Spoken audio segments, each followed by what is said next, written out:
Welcome to the GreatBase Tennis Podcast. I'm Steve Smith, episode 115. Tonight, our guest is George Goldhoff. I'll get him on the phone. George is 27 years young, and he's logged many experiences, junior tennis, college tennis, pro tennis, that our listeners will benefit from. Not chicken liver as far as his background. I did a little homework. Junior tennis, 2013, he was number 2 in tennis recruiting. He won the 18 Winter Nationals. He was a finalist at 18 National Clays. College, he played for the Longhorns. At one point in his career, he played number 1 in the lineup.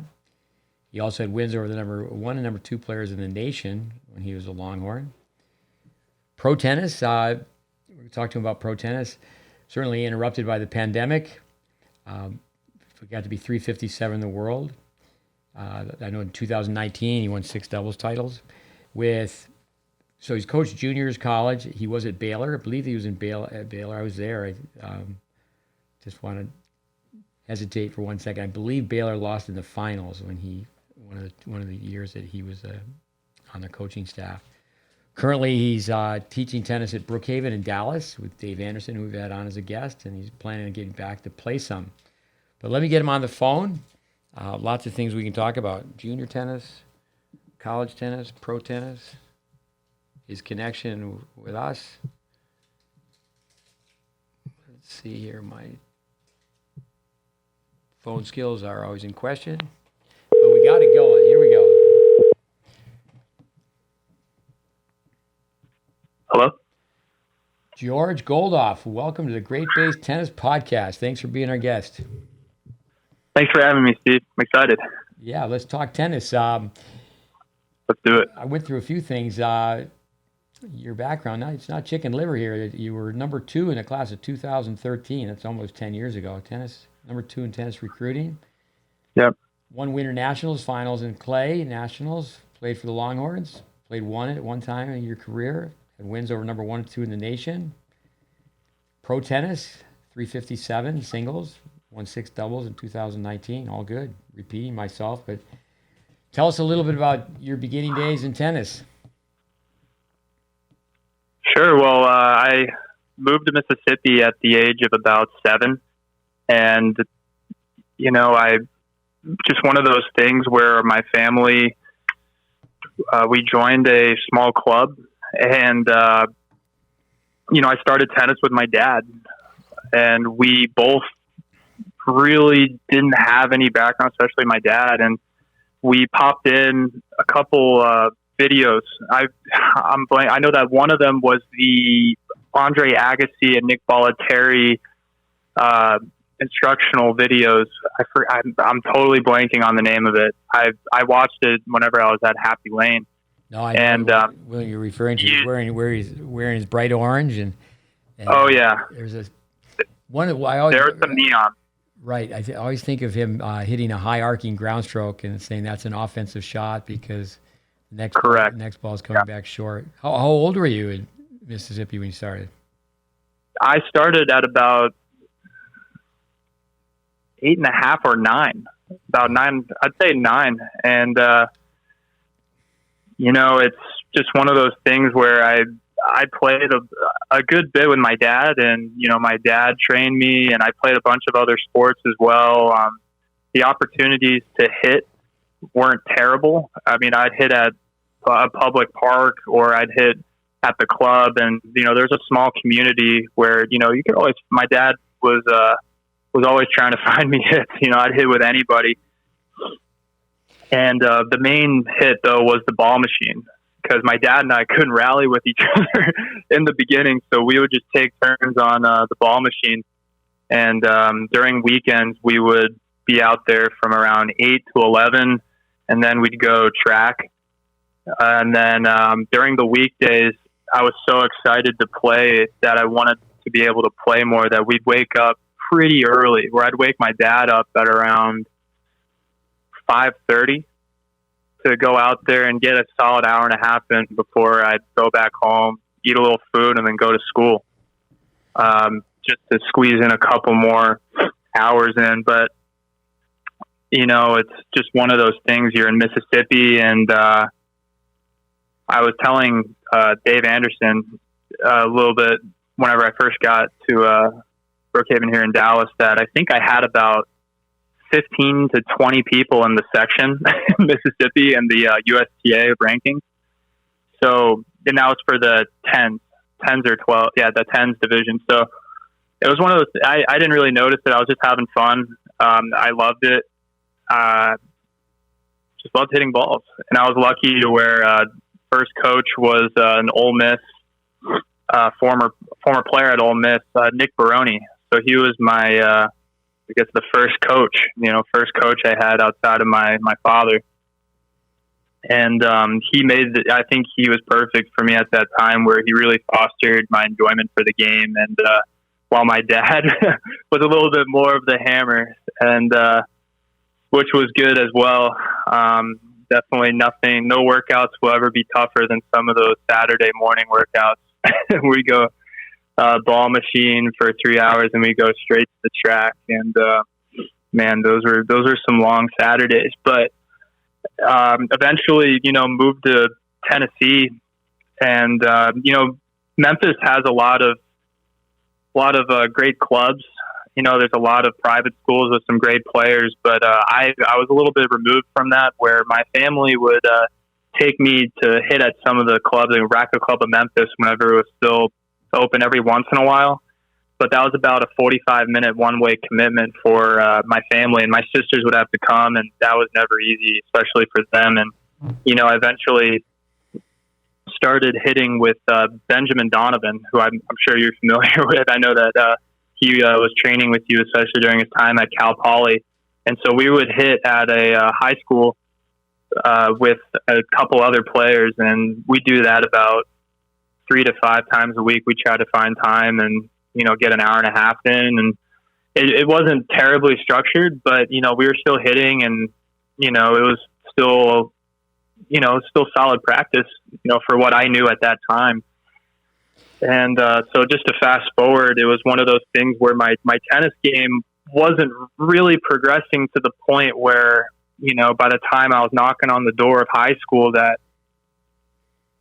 is this really going to be a way for me to get into a school scholarship wise, or even me competing in college? I wasn't even thinking about it like that. But, my parents, they had done everything for me. They'd do anything for me. And, they were saying, I got triple crowns. And so the triple crown is whenever you lose first round of singles and backdraw singles, and you lose in doubles. And it was the I remember the tournament too. It was the Gateway,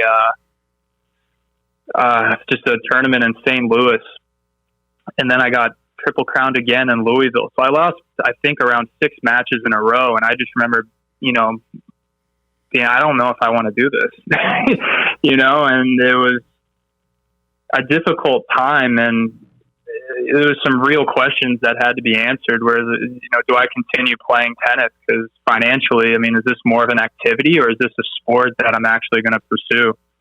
And I'd spent a summer at a couple weeks at a summer camp in Texas at the John Newcomb Tennis Ranch. And it was one of those things where my parents were like, how about this? You go for 1 semester and you see where it goes, but you get 1 semester, and, there has to be significant ranking improvement, or, it was kind of implied. And I was like, well, you come back and, you can still play high school tennis, and you focus on school, you still play, or, I was playing violin at the time. And so you come back and focus on those things. And so I left, and that was around 14 and a half that I left for Texas. Let me back up. When you grew up in Memphis, they had the pro tournament. Did you get a chance to see the pros when they came to town every year? Oh yeah, I got the ball boy. Those are the best seats in the house. I really enjoyed it. That was I wasn't thinking about just from the standpoint of, I can't believe I'm on the court, with Leighton Hewitt, Safin was there, and it was just really cool to see that type of tennis, up close and personal. It's, you're a little bit anxious because, these are guys you watch on TV, and then they're right in front of you, and the ball speed, and everything, the shots they're coming up with, the physicality. It was just something that, for me, I didn't get a chance to really see that, or I had no exposure to that. So for me to see that, let alone be on the court, it was really awesome. It was a cool tournament. It was a cool tournament. I really enjoyed that experience. No, it's too bad for Memphis that they no longer had the tournament. They had the tournament, I'm going to guess, 20 plus years. Right. I mean, it was an established tour event. And did they move that to Long Island? Is that where they reestablished that? I'm not sure if they moved it to New York. Yeah, they moved it to Long Island. And then they just moved it to San Diego. So so that was unfortunate because I know that the community really rallied behind that. But I guess in terms of reaching the bottom line, they just weren't hitting the bottom line. But anyway, so I guess I moved out to Texas, and I just one of those things. It was such a shock. I lived at home and never really was away from home for longer than maybe a week and a half or 2 weeks whenever I was at a summer camp, at Nukes. And just immediately I kind of had a sense of urgency where I knew that I loved the sport, but I had no real exposure from the standpoint of what it would be like to have a full training schedule and, train 5 hours a day, and balance that with, footwork or strength and conditioning, what have you. And also with online school, that was completely foreign to me. But I knew I really loved the game. Like, I really enjoyed playing tennis. And, I just kind of told myself, let's go all in. Let's go all in for, this semester, and I'll do whatever I got to do. And then if I'm really not that good and I can't do it, then it is what it is. But I'm going to do whatever it takes. I remember going to Phil Henry, who was at Nukes. He was my coach whenever I was there, and I just said, I'll do whatever. I literally have one semester to do this, and I'll do whatever. But I'm behind. Were you a freshman in high school? I was a freshman in high school, and I was just like, he's what a guy. I mean, just intense positivity and just, pushes everybody. I mean, he just pushes it. I mean, you see Phil running up the hills in New Braunfels. I mean, you can't help but go 1,000% up that hill because you know that he's given 10,000%. I've never met Phil, but I've certainly heard his name, and I know he's still there. Yeah. He's still there. Yeah, he's still at Nukes, but he, I just remember, and he pushed me really hard, and I responded. I just was like, I have no choice. That was kind of my mentality at that point. Was I really have no choice if I want to keep on playing tennis? And honestly, it was one of those things where I ended up, really falling in love with it, and it made some improvements. I went from hitting maybe about 4 to 5 hours a week, maybe 5 hours a week at most, to maybe hitting at least 4 hours a day. I mean, at least 4 hours a day, and doing some sort of physical conditioning 2 hours a day.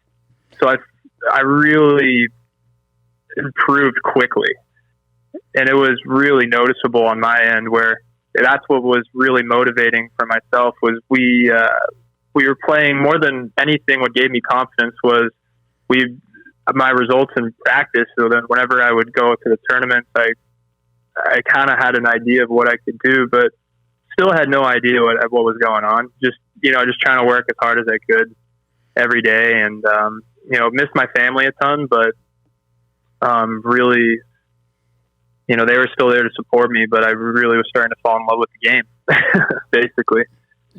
Your recollection was Newcomb ever around when you were there? John Newcomb? Yes. Yeah, he would come back every once in a while, and he'd come out and talk maybe once a year. And man, it was so funny because he's like a deity. You see him, and Roy Emerson was there as well, I think, visiting, and they're up there talking. And one time I remember he came out and watched briefly. I remember him passing by whenever I was hitting volleys, and I can't repeat exactly what he said, but it was in front of basically everybody in the academy, and he was like, "Hey you, hey, hey you, whoever, he's pointing at me. He's like, "Yeah, you're hitting volleys like this," and basically, yeah, I'd love to give you the exact quote, but I couldn't say it. He kind of let it fly, and everybody's like, "Whoa!" And he's like, "You hit your volleys like like a baby. I can't say like a baby." And I was like, "Oh my gosh! Oh no!" He saw that. He saw that. But he had insane energy, and it was one of those things. He wasn't around a ton, but he did have a presence around the academy. And unfortunately, my only experience with him was him beating up on my volleys a little bit. But to be fair, they probably deserved it. But no, he was overall fantastic player. Yeah. What a great logo. But just the Australian legends. He's certainly one of them. And Emerson. Yeah, they were. I mean, even they would come out and whenever they were here, they would sometimes just tap a couple volleys around, or they'd hit a little bit, and it's still so impressive how. I mean, obviously the movement is a little bit compromised, but the hands and just the feel and just the smoothness. I mean, it's so impressive even at that age. They're still, or they were able at that time to still hit the ball the way they did. Was it mostly Texas players, or players from all over the country, all over the world? It was mostly Texas players. There were some players from Australia. I mean, you had some international players, and so that's where, in terms of exposure, I mean, to go from, Memphis, where it's, Ben Donovan and I, and, at a park and with a couple other players, to, literally being maybe the 20th ranked player, in a dorm. I thought that really motivated me in terms of from a competitive standpoint. And you had players from all over the place coming in, different game styles and, different approaches, different backgrounds. So it was definitely a kind of just baptism by fire in a way. Just getting beat up, for the first 2 months. I mean, just getting beat, every single day badly. Well, Ben Donovan was a good player, but I think having 20 players to hit with is always a big bonus. How long were you at Nukes? I was at Nukes for exactly two school years, so about a year and a half. And then, I eventually got to the point. So I think I had never played a level 1, level 2 national. I didn't really have a national rank, but by the time about a year and a half later, I was at the 6th seed at Kalamazoo, and I really I had no idea, what that even meant. So I was like, oh, I guess, you're just playing tournaments. You're just playing, and, this is pretty cool. But I had no idea the history. And then I remember Jack Stock was the 1 seed in 18s that year, and he was up there. And so that was a cool moment. I think that a year and a half later, whenever I kind of started getting some national results and improving from that standpoint, and I was like, oh, maybe I could go to college, for this, and maybe I could earn a scholarship. And so that was about towards the end. The end at Nukes for me was about a year and a half, and it was one of those things where it was really expensive to travel to tournaments. Maybe not expensive, but in terms of distance traveled to play tournaments, I think I was playing about maybe less than one tournament a month, just because the Super Champs, so in New Braunfels, there could be a Super Champ in Abilene. That could be about a 6-hour drive, 7-hour drive, and that could just be for the weekend. And then you could have another one in Dallas. That's 3.5 hours away. It's just spread out all over the place. And I thought that, I knew that there were holes in my game, and I knew that I needed to find somebody who could help me out, because I really was just relying on running around the court, grinding. And I knew that my ceiling wasn't high enough, and I needed to make some technical changes. And, honestly, I moved out to California and met Jimmy Johnson. I went and hit at the Advantage Tennis Academy with Jimmy Johnson whenever I took a trip out to Easter Bowl. And, my dad had a vision where, if I go out to Southern California, I'd be able to compete against really good players every single weekend, and play men's opens. And, that was just Texas was 100% a hotbed at that time. There was a lot of really great juniors, but during that time, Southern California was, there's just a insane density of players. And you could, if you're willing to drive, max 45 minutes to an hour, you could play whatever tournament you wanted. And I think that's what my dad saw, and met Jimmy, and Jimmy, was the first one to introduce me to a little bit of the, GreatBase curriculum and information, where in terms of grip, swing, body. And first thing he did, whenever I got there to California was we moved my grip over from a full Western to a semi-Western. 3.5. We moved it over. It was a tough change for me, and it was a tough adjustment mentally, because I don't think anybody ever had told me that. And to go from never thinking about anything like that to not hitting a live ball for about 2 months. That was like, whoa, what just happened? So it was just kind of that was just my experience. I'd only really been training for a year and a half, and the only thing I knew was really just going out there and hitting a ton of balls every day. So that was an adjustment. And I remember, so Orange Bowl, I was at 16 and I thought I was going to play Orange Bowl and Eddie Herr, and Jimmy pulled me out. He said, "You're not ready.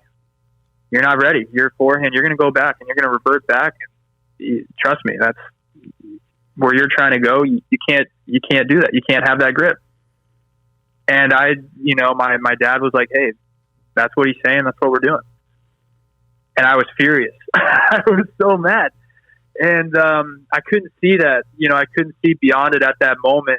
And funny enough, come February, I played my first tournament in February. So it'd been about a few months, and basically went on a little bit of a tear for about a few months. I ended up winning 2 designated, and then won another tournament of my first national tournament, and then went on to clay courts where I made the finals, and within the span of about 5 months after the change. And, and then after that, I played Kalamazoo and had some solid results. I unfortunately got injured, and then played Winternats and ended up winning that. And so it's one of those things where in hindsight, just the 2 months is really a drop in the bucket.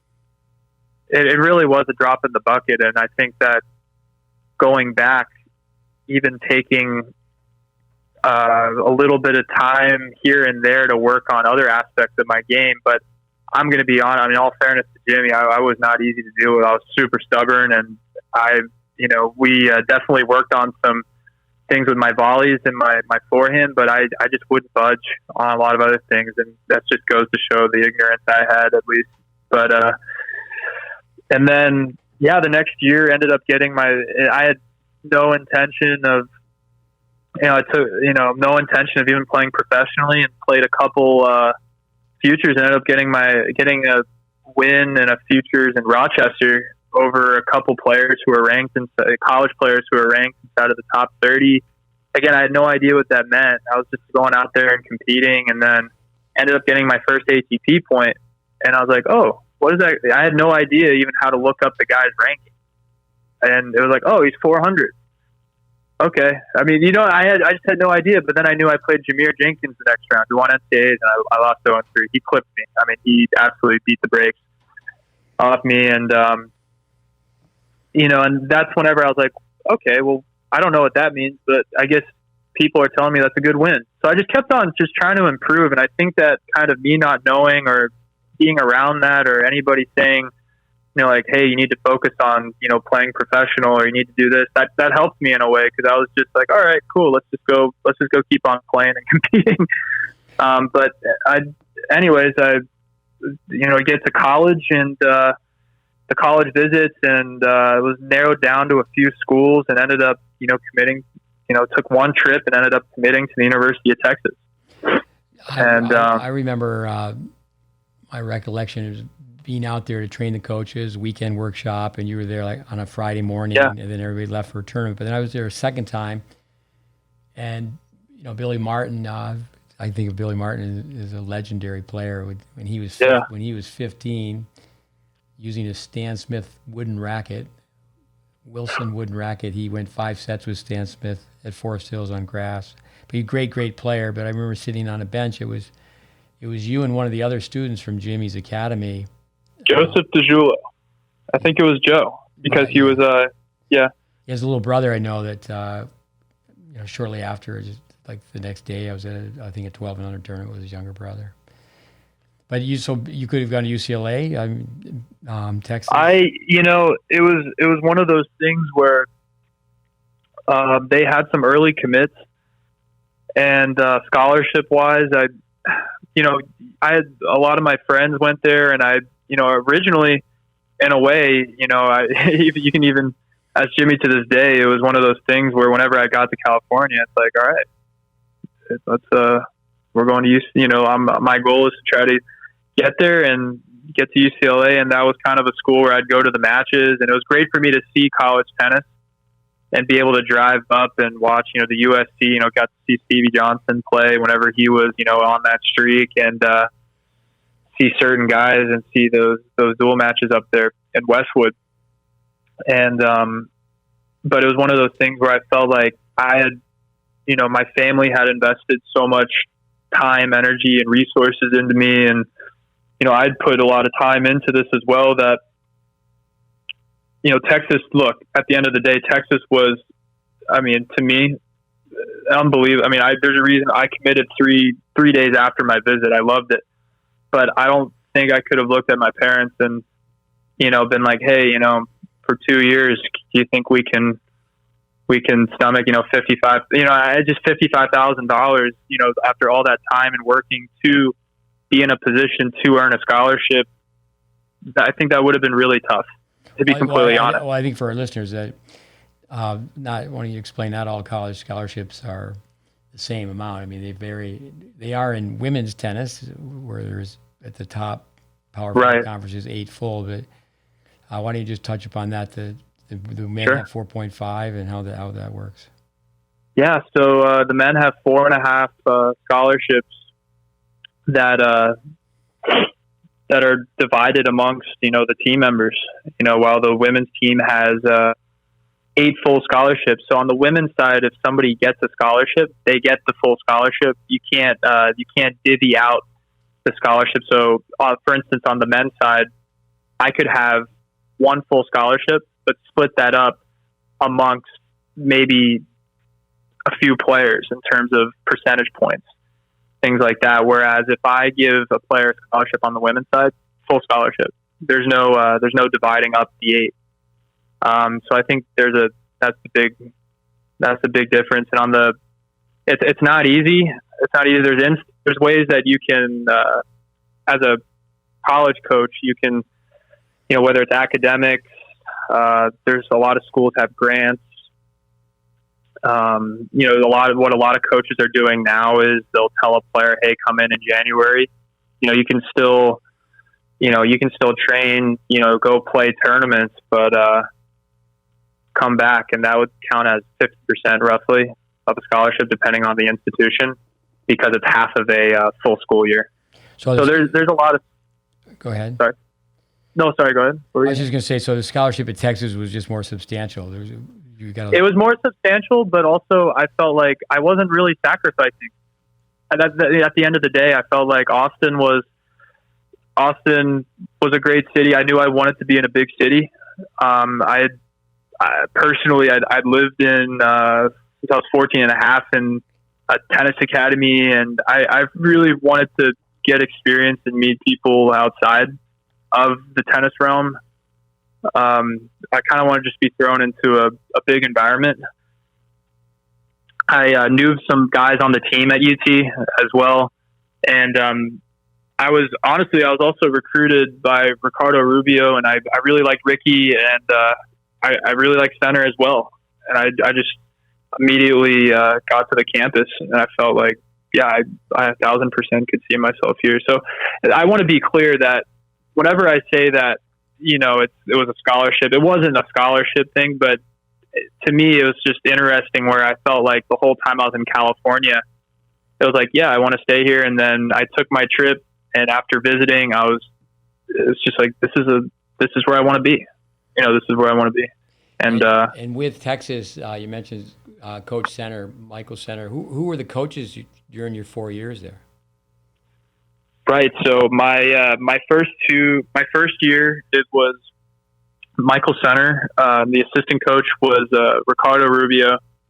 Our volunteer was Alex Rafi, and then my sophomore year, it was head coach Michael Center, Ricardo Rubio, and then the volunteer, actually, believe it or not, it was Bruce Burke. Funny turn of, you know what I mean? He came from Michigan. So that was amazing. Where he was the head coach for about 11 or 12 years. And before that, he was at Illinois. So, yeah, he's very well credentialed to be a volunteer. I mean, it was something. It was something else where we were like, "You're Bruce Burke, the head coach from Michigan. The guy, he also was at Illinois. That's like, whoa." And so that to us was pretty incredible, and he was an amazing resource, to have three coaches like that, where sometimes the volunteer position can be an absolute newcomer to coaching. You have a coach like Bruce who's been on, there's not many coaches with a resume like that, with that type of experience, or experiences, I should say. And so then my junior year, it was Coach Center, then was it Bruce at the assistant position, and then Chris Camlone, a former player, and that's the same coaching staff that was my senior year as well. And it's amazing to see obviously the things that happened with Coach Center is, I couldn't even put it into words whenever that happened. And to see how that whole 2019 year panned out, it's just surreal. Bittersweet in so many ways. And well, for our listeners out, what is it labeled? The scandal, the Varsity Blues, or Varsity Blues. Yeah, I was. It was pretty wild. I was on the court, and this is the beginning of 2019, or the middle of 2019, I should say, spring. And I was on court warming up for a match, and I'm in a group chat, and there's a lot of nonsense going through there, and I see somebody send a news article of a Twitter post, and I'm thinking, oh, okay, this is somebody photoshopping something, and putting, because there's no way. And then, I'm not kidding, literally 5-10 minutes later, I see a ESPN notification of Varsity Blues, and I read through the article, and I see everything, and I can't believe I couldn't believe it. And it's just one of those things. You reach out and no answer, and you just know that there's something going on. And it was a really, really dark time. Obviously for the program, but we were all more concerned for Coach Center. We just wanted answers of what was going on. So tell the listeners just briefly, Coach Center, he made a mistake. What was the mistake? And he did some jail time, and where he is now, and why don't you just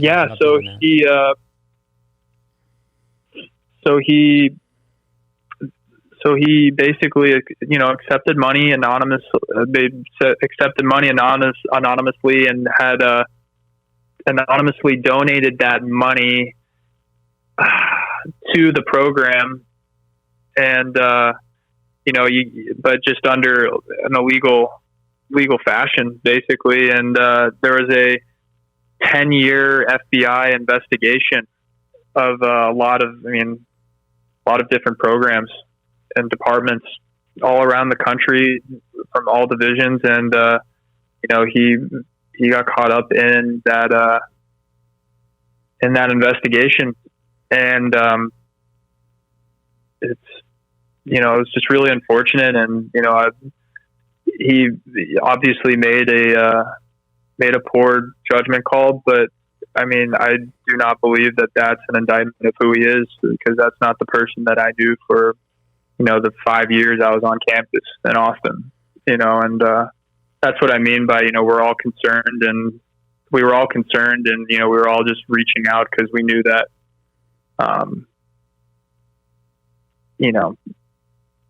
that's not an indictment. He made a terrible decision, but that's not an indictment of who he is. But he did serve some time, and now he's out. He did. Yeah. He served time, and he's had a really, really tough time, and obviously he made it out. I'm happy that everything is okay, and then he's moved back to Kansas. That's my understanding. So and he's teaching tennis in the private sector. I believe so. Yes, that's the last thing. So that was the same year that I thought you'd already graduated before that, because then Bruce Berkeley, they won. Bruce was the assistant. He stepped up as the interim head coach, and so they won nationals, right? Yes, that was in 2019. I just started playing in about February of 2019, February, March, and I graduated from school in 2018, the spring of 2018, and then I went back to California to actually rehab. I had 2 torn labrums in my hips, and needed to go back and work. But mainly, I knew that if I wanted to give myself any close shot of on tour, I needed to rehab my hips and make sure that I could play. How much playing time did you lose through injury in juniors and then in college?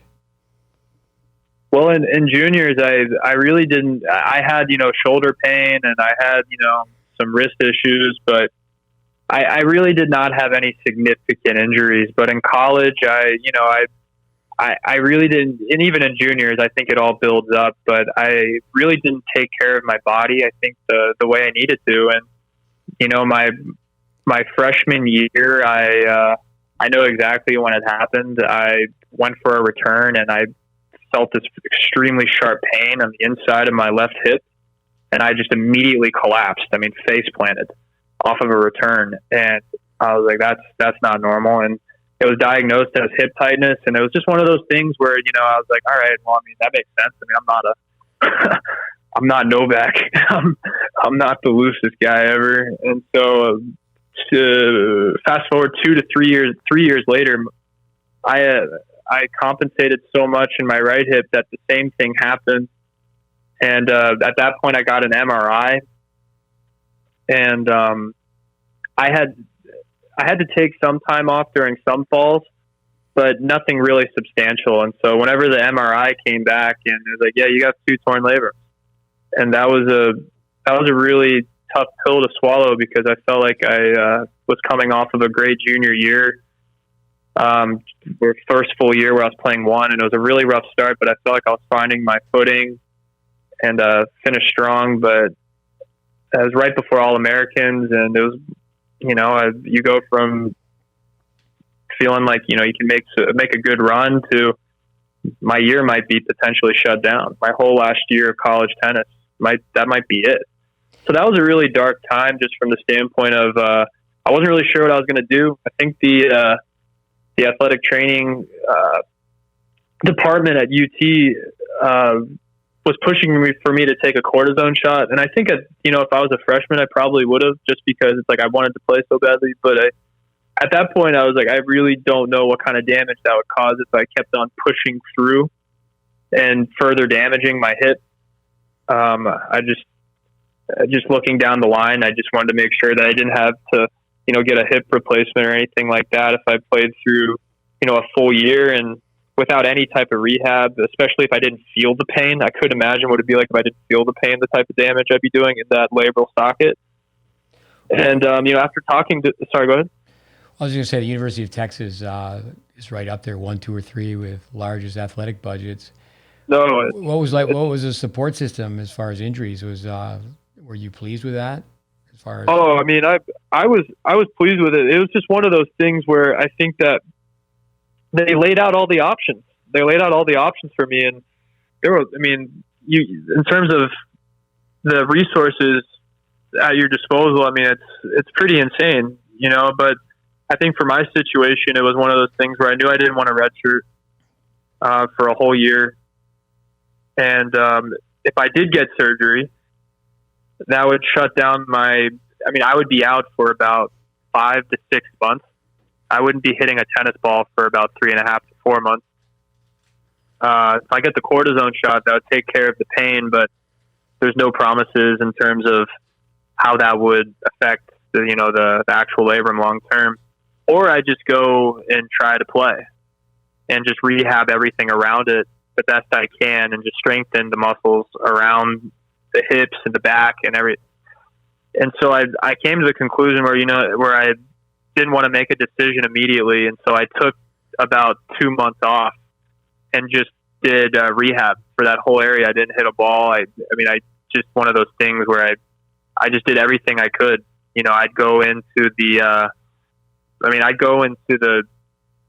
basement. We would call it the basement because it was under the stadium, and we would just do rehab. Terry would be with me every single day for like 2 hours, and we just go to war with it every day, doing rehab exercises. And then I even took it one step further, where I just knew it was one of those things again, where I was like, I don't know if I'm going to play again, but I'm going to do everything I can do to make sure that I'm going to give myself a shot. And I'd go back to my apartment and just keep on doing those exercises. Marissa, my girlfriend, well, now fiance, was just looking at me. I was like, dude, you're crazy. Like, what are you doing? He's doing these exercises nonstop. And come about mid-November, end of November, it was kind of like, all right, it's either you start hitting now or there's just no shot you're even going to even play at this point. And so went out and just built up from there, just started the first day playing 5-10 minutes up the middle, and then, just keep on progressing, just increase the time. Sorry? Marissa, a physical therapist, at that time, how far along was she in her field of expertise? She was a junior. She was studying. She was taking some anatomy, some biology, but she had not nearly the amount of information to where she knew, I think, what to do or the severity of the injury, if that made sense. Yeah. But she was just worried that, that I was setting myself, like, she's like, dude, you have 2 torn labrums, maybe you need to, get the surgery, get it repaired, and then start playing again if you want to. But for me, I was like, well, I'm too far gone. I'm not going to be able to play in the season, if I take 4 months off and then go middle of the year. But yeah, so anyway, just started playing a good bit in November and was trying to build my way back. And, come January, I was starting to play actually quite decently and went out to a doubleheader match against UTSA, first match. And I don't know, I just felt like I was playing on house money. I was definitely still on a lot of, I would take like 10 ibuprofen and take Advil, and just to make sure it was doled out a little bit, but just went out there and played and ended up winning, I think, like 2-1 or 2-2. But for whatever reason, I just broke down. I just broke down for no reason. People around must have been looking at me like I was crazy. But it was just one of those things where I legitimately, like, in the back of my head, I was like, there's no way. Whenever I first got injured, I was like, there's no way I'm going to play a real college match again.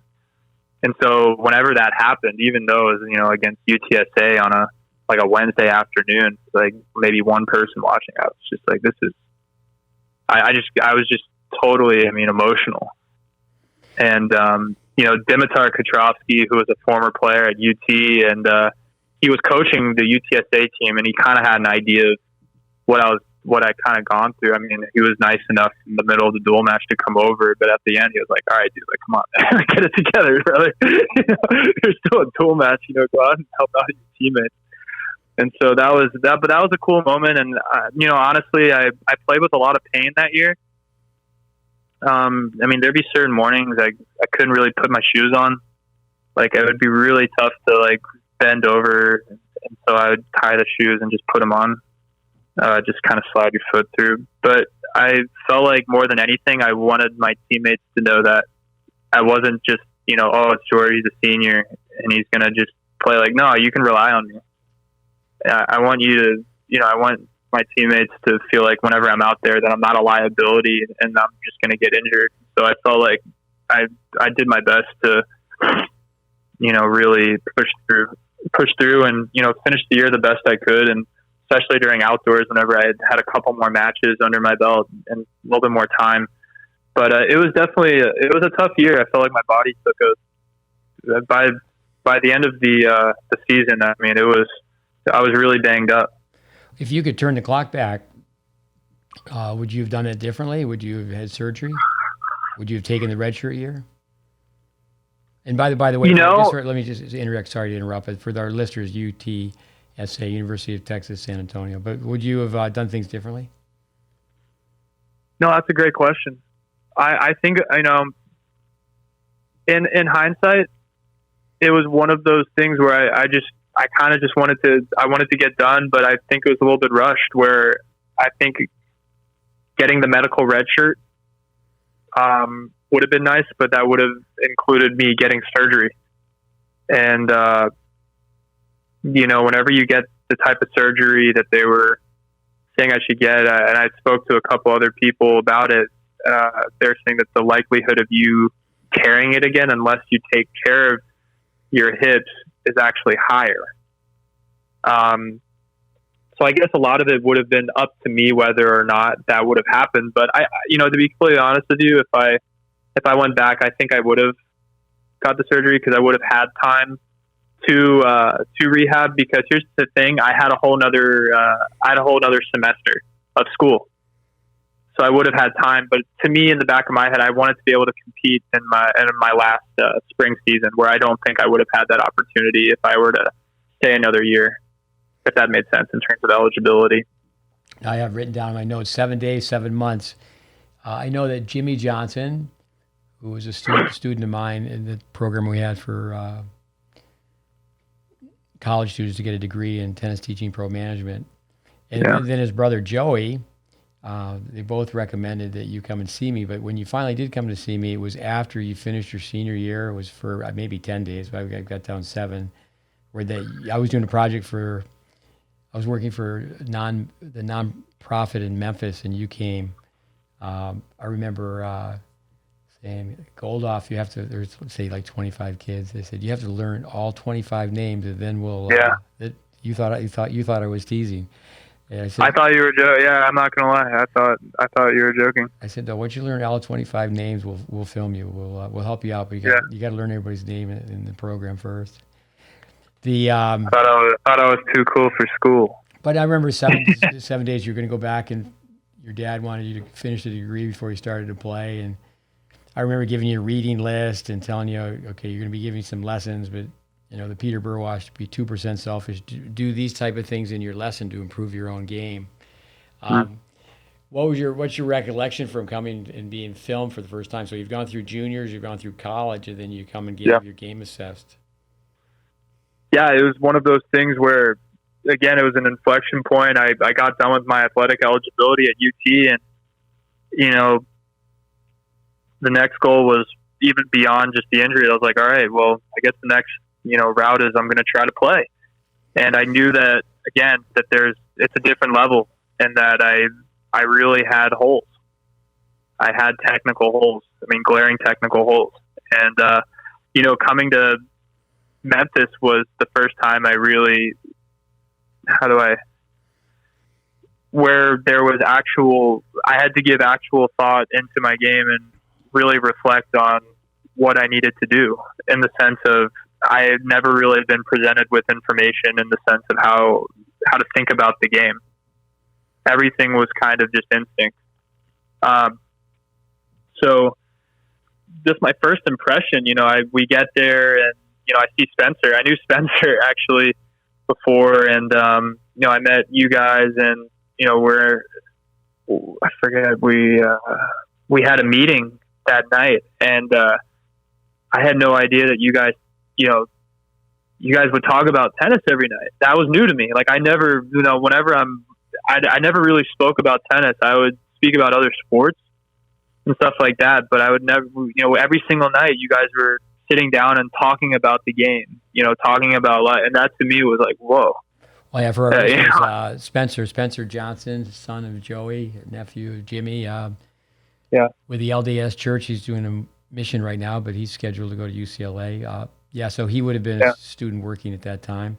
But I do Yeah. remember the NBA playoffs were going, and I remember you shadow swinging like through an entire game.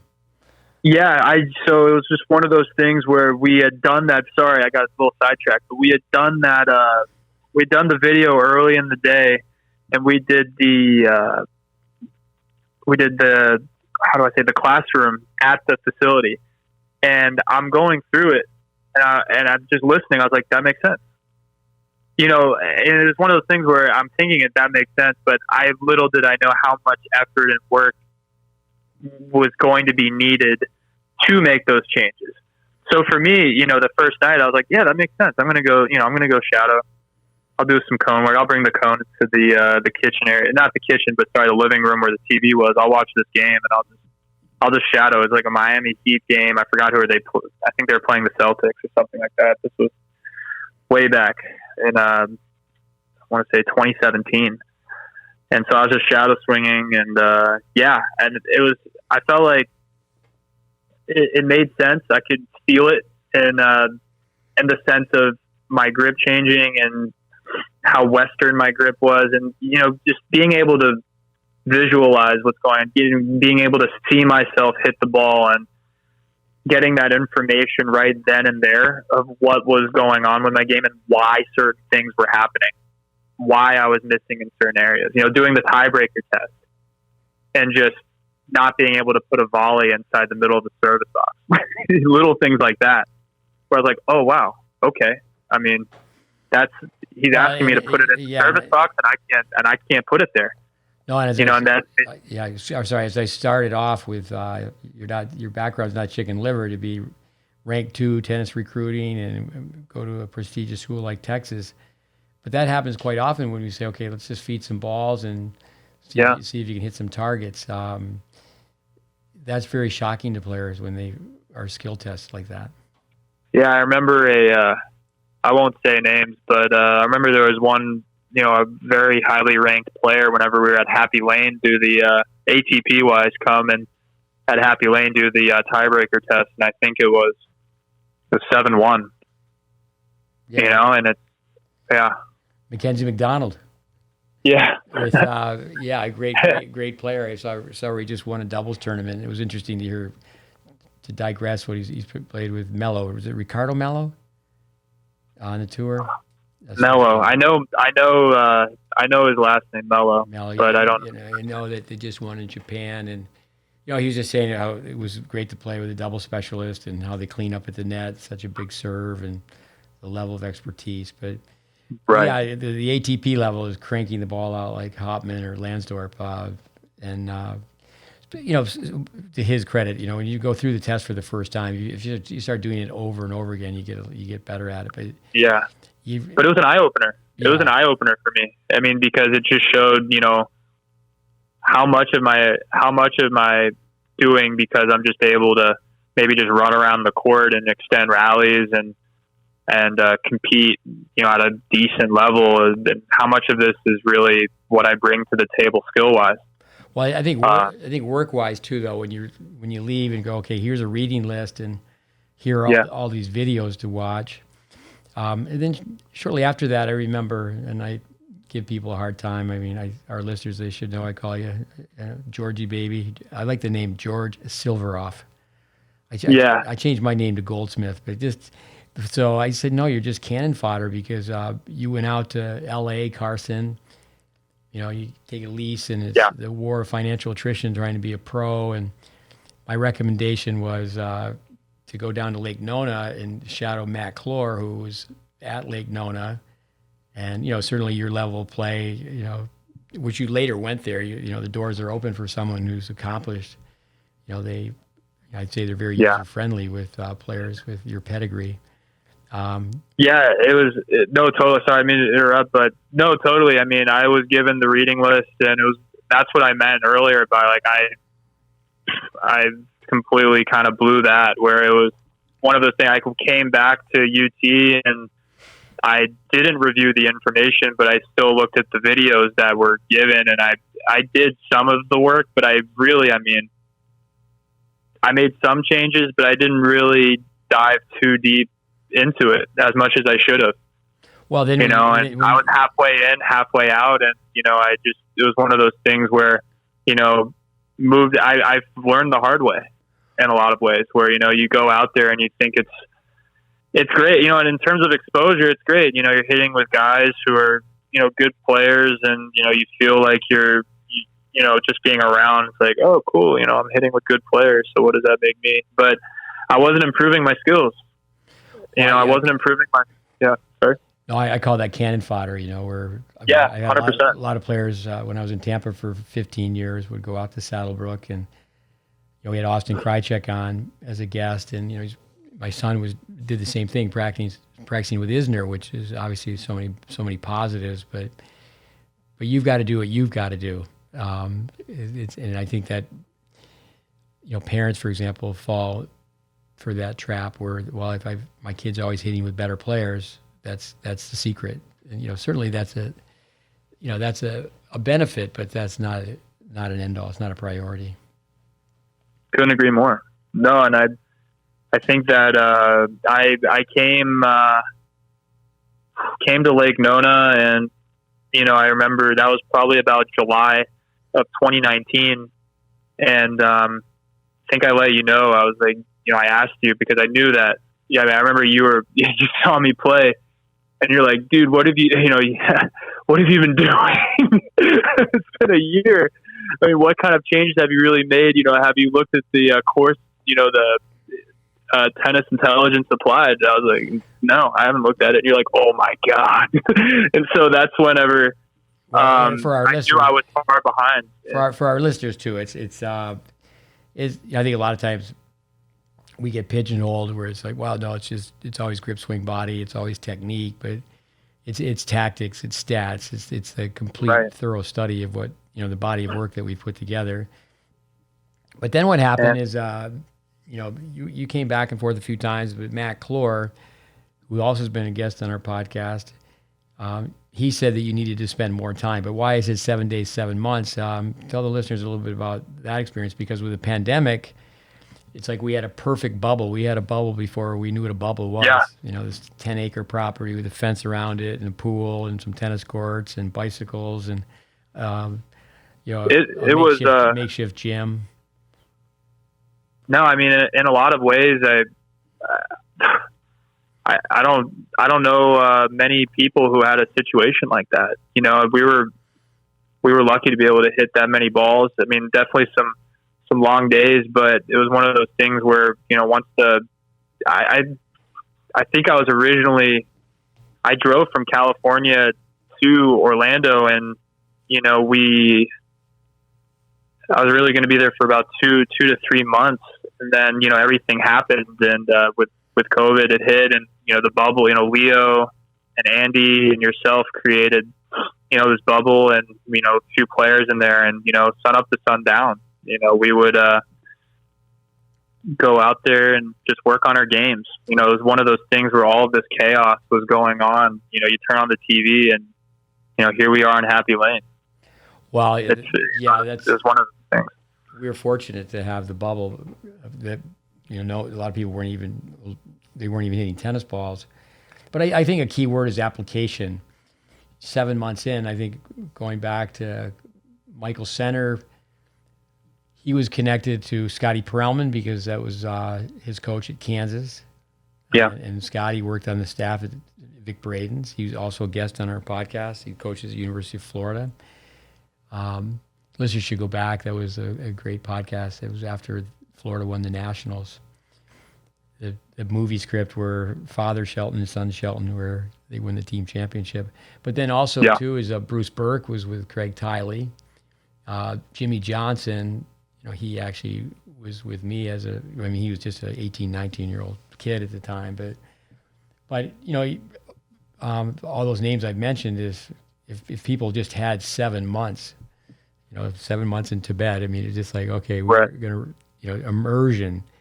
That's where, like, say, a coaching weekend, Vic Braden, I think, always used to say it well, is that, I just spoke twice at this USPTA conference, and there was 50 people in the room. I shared 50 points, and then they interpret them 50 different ways. But to just be there day in and day out and say, okay, this is how we do it, and how you saw other players. I mean, we had McDonald's was there for just shy of 3 weeks, and then we had, there was one young kid who was just supposed to be there for his spring break, and he ended up being there for months and months, and it was a shock to him. But it was, I think that was a period of time where you've got a really thorough understanding, and I would guess that at 27, you're playing better tennis than you were when you were in college, at say 22. Arguably in a lot of ways, I was playing better tennis. Just to put it to you this way, I was able to basically compete, at a professional level without playing, but because of the information and applications, and without me really hitting balls, I could go out there and still compete for professional titles, where there's no way at 22 I'd be able to do that. And so I think that it took me time. It took me time to definitely, have to take that in and, really absorb the information, and then be able to apply that information whenever I was out on the court. But I do think that going out and I was able to play some matches after that, but whenever COVID hit, about 5 months after that, I ended up coaching at Baylor. And I think that being able to coach at, a college level and, see it from another lens and apply that information that I'd learned and see it, see that play out in front of me, where I never really had watched that much tennis. I think that was really important as well. It really helped. The time you were at Baylor, I believe, it was down the Lake Nona campus. I was there. You guys lost in the finals, right? Yeah. That was that's what I was going to say. As much as I respect the storyline for Ben and his father and Coach P, but that was a tough evening. But it was an amazing experience, though. I think that college tennis, that was, for a match like that to happen during maybe not the peak of COVID, but during a COVID time, to have that type of an environment. That was a special environment and a special match to be in. And they were just too good. It was like an avalanche, and I felt like things were going actually quite decently for us for the first 45 minutes to an hour. You look around. I don't mean to ramble, but kind of a tangent. But the first hour, we get the doubles point relatively quickly, and then you're looking around, and at line 1, Adrian broke back for 5-5. Line 2, Matthias is going into a breaker with Riffis. Line 3, Sven broke to go up 5-4 to serve for the first set. Line 3, Sven is serving for the first set. Line 4, Nick is up a set and has break points. Line 5, Charlie's up a set 2-0 with 40-15 to hold to go up 3-0. And line 6, Spencer's 5-all. So you're like looking around and you're like, this is not a bad position to be in. Within 15 minutes, it's completely changed, and we never could get it back. And it was just too good by look, that was an incredible team. To have Ben clinch the match in that fashion in front of, it wasn't at their courts, but it was predominantly a Gator crowd. But that was a really special moment for them, and overall, just a really special match to be in. I was pretty lucky to be there. Well, it sounds like you have a photographic memory for that. It reminds me of Coach Valvano, NC State. They win the national championship, Jimmy V, and he would, after they would play a home match, perhaps even on the road, but my understanding is a home match, because I met one of the trainers. I was actually one time speaking to the NC State men's team, and there was an older man there, and I said, "Were you here in '83?" And he goes, "Yeah," or '82. He goes, I worked for the basketball team. And so then I just started asking him all these questions. He's very humble. The tennis players didn't really even know that he had worked for Valvano, and he said that the fitness members of the staff they got to leave after a few hours, but he said that the coaching staff they would actually be in his office, pizza, beer, Coke, and they would go through every minute. He had a photographic memory, just like at the 2-minute mark, from this point into the score, and just on and on. Just could replay the whole game. But adrenaline, it does a great number as far as improving one's memory. Oh, I mean, trust me. I mean, I was trying to keep it together, but there's a lot of adrenaline. You're looking around, and you're trying to see what the scores are, and see where we're at in the match, and see, just make sure that the two players I was with, making sure that I can help them out the best I could, give them any information. But a lot of it is, and one thing that I heard you talk about before I even started coaching was and I totally, as a player, I really enjoyed having somebody who wasn't really overloading me with so much information as much as, maybe a couple quick tips, but I mean, just somebody to calm you down, maybe crack a joke, ease the tension a little bit, because in those types of moments, it can be, the players are going through so much stress that I do think that getting them to level out and just, take a chill pill and just regain focus that way. So you're not focusing on the crowd or, the moment, but just what you need to do in that given time. My experience at the NCAAs is that generally the coaches are more nervous than the players, and they have to be well aware of that. And I think, like you said, get them to laugh, relax a little bit. I think also, too, for our listeners, the coaches are much better off making a suggestion to a player instead of, well, here's a directive. So, you could think about this. This is something you could try, but not to make it a directive. With being a volunteer, I think even being an assistant or even being a head coach, say if you go in as a new head coach, there could be players that are seniors. So there's been players that have been there for 3 years. They're starting their 4th year, and the coach is starting their 1st year. I remember here recently, Nick White, who's now the new head coach at Skidmore, and he became the volunteer at Duke. And I said, well, why don't you ask Matt Clore? And, I gave him a couple other people to talk to. And really a volunteer, many times is you don't say anything. Just go and help, how you can help without really saying anything. Maybe you spent some time with Raleigh Grossbaum when he was at our place. He did an internship as well, and he's now at Dartmouth.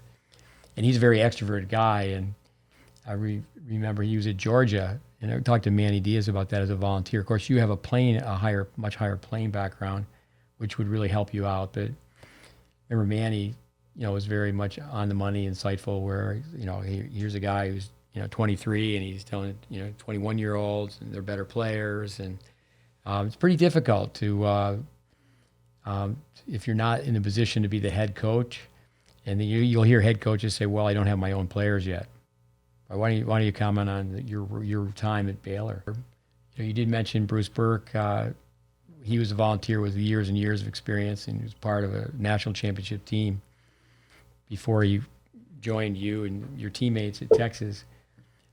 Nick White, he's now the head coach at Skidmore. He was a volunteer at Duke, and I remember him talking to me and said, "Well, here's a couple of people you can talk to," and one was I put on the list was Matt Clore.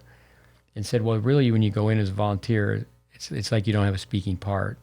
Now, a bonus for you is you had very respectable playing skills. Someone else I think is Raleigh Grossbaum, who's at Dartmouth.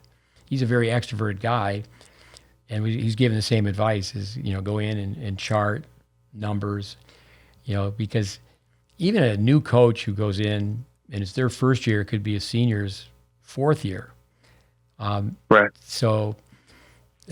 You will hear college coaches say, well, I don't have all my own players. And it's quite difficult to come in and know your role, especially if you're a volunteer. So why don't you talk about your time at Baylor? Sure. So Baylor was in a difficult position where, Brian Bolin had departed on difficult terms. And to say it nicely. And Michael Woodson was promoted from the assistant coach up to the head coach, and Isaac Vandermerve was promoted from the volunteer position up to the assistant position. And there, just to give you context as well, there had been there was two groups of players. There was one group that was recruited by Brian Boland, and there was another that was recruited by Matt Knoll. And it was a difficult position. I mean, for mainly Mike and Isaac, because they had not only players that weren't their own, they hadn't recruited them, but two completely different cultures. And for me coming in, like you said, it's one of those things. You're the volunteer. You just shut up. You do what you need to do. You do what you're told. And I'm lucky where Mike and Isaac, would include me on things from an administrative standpoint, where I would just sit in and just listen. Where I asked, for instance, if there was a meeting, about budget, if there was a meeting about scholarships, if there's a meeting, maybe with marketing, I would like to sit in, and I won't say a word, but I want to know how a program is run. And they were nice enough to just deal with me in a way and just let me sit in a corner, and I would just listen. But I think that as a volunteer, just kind of going back to another point, was your role isn't to tell players what to do. And I think that, whenever you come in, you have to understand that you are a supporting role for the head coach and assistant coach. And you have to be aligned at all times, and your opinion and things like that, you're entitled to that, but just know that your opinion doesn't reign over what the head coach is trying to build. And I think that we were in a peculiar position also in the middle of COVID, where nobody really knew what was going on. The players were not allowed to even enter the facility, in the sense of inside the locker rooms, for the first semester. They weren't allowed in. So we would set up these tiny tents outside, not tiny tents, but just covered tents right where the courts were. So, they could set up, their bags and things if they were getting ready, if they had, a training table, something like that. And they would practice on their own. I mean, there are even points where the administration was saying, are there any way, you can wash the tennis rackets after each practice, or even wash the tennis balls? And it was just like, we can't do that. It was just a tough time from that standpoint, a lot of question marks. And anyways, I mean, just kind of in my role as a volunteer, I guess I could have but I could have my relationship and dynamic with the players was unique, where I'm not the head coach, but I'm also, somebody who's a little bit closer in age. And I actually knew some of them from whenever I was playing, and definitely not leading from the top down, but leading more laterally, and where I could go out and hit a little bit. And I really wanted to make sure that whenever I was hitting, that I wasn't goofing around, that, keeping it as professional. I wanted to keep my level as high as possible too, so that I wasn't, bringing the practices down and, boosting the players. But, once the season starts, it's a sprint. We had 14 guys on the team, and I would say that's most likely on the larger side for most rosters. And between Mike, Isaac, and myself, we did our best to accommodate all 14 players. So once the spring starts, we really leaned into the players that were traveling. And for me, I given there were 14 guys, there was always people to hit with. So the guys who weren't really playing necessarily as much, I try to lean into those relationships and hit with them as much as I could, so they didn't feel like they were, pushed off to the side at all. And I think that, whenever you're on the road, you just do what you're told. As a volunteer, if you're required to go grab food, go grab food. Go grab food for the team. If you got to go grab the rental cars, or if you have to bring balls to the courts, whatever it is, if you hotel, if you have to go check everybody into the hotel, just do it. And it's just a part of the experience. And I think along the way, I learned a lot of things in terms of organization, where I'm honest and completely honest. That's one area where I struggle with, is the organization side. So that really forced me to have to grow up in that regard. And I think a huge thing that I learned from Mike and Isaac, where there's no job off limits. Doesn't matter if you're the head coach, you're stringing rackets. We would, doesn't matter if you're the head coach, Mike was out there, painting fences. There was a time whenever, we couldn't get the fences painted before Big 12. So Mike said, all right, go get paint. We're going to paint these fences.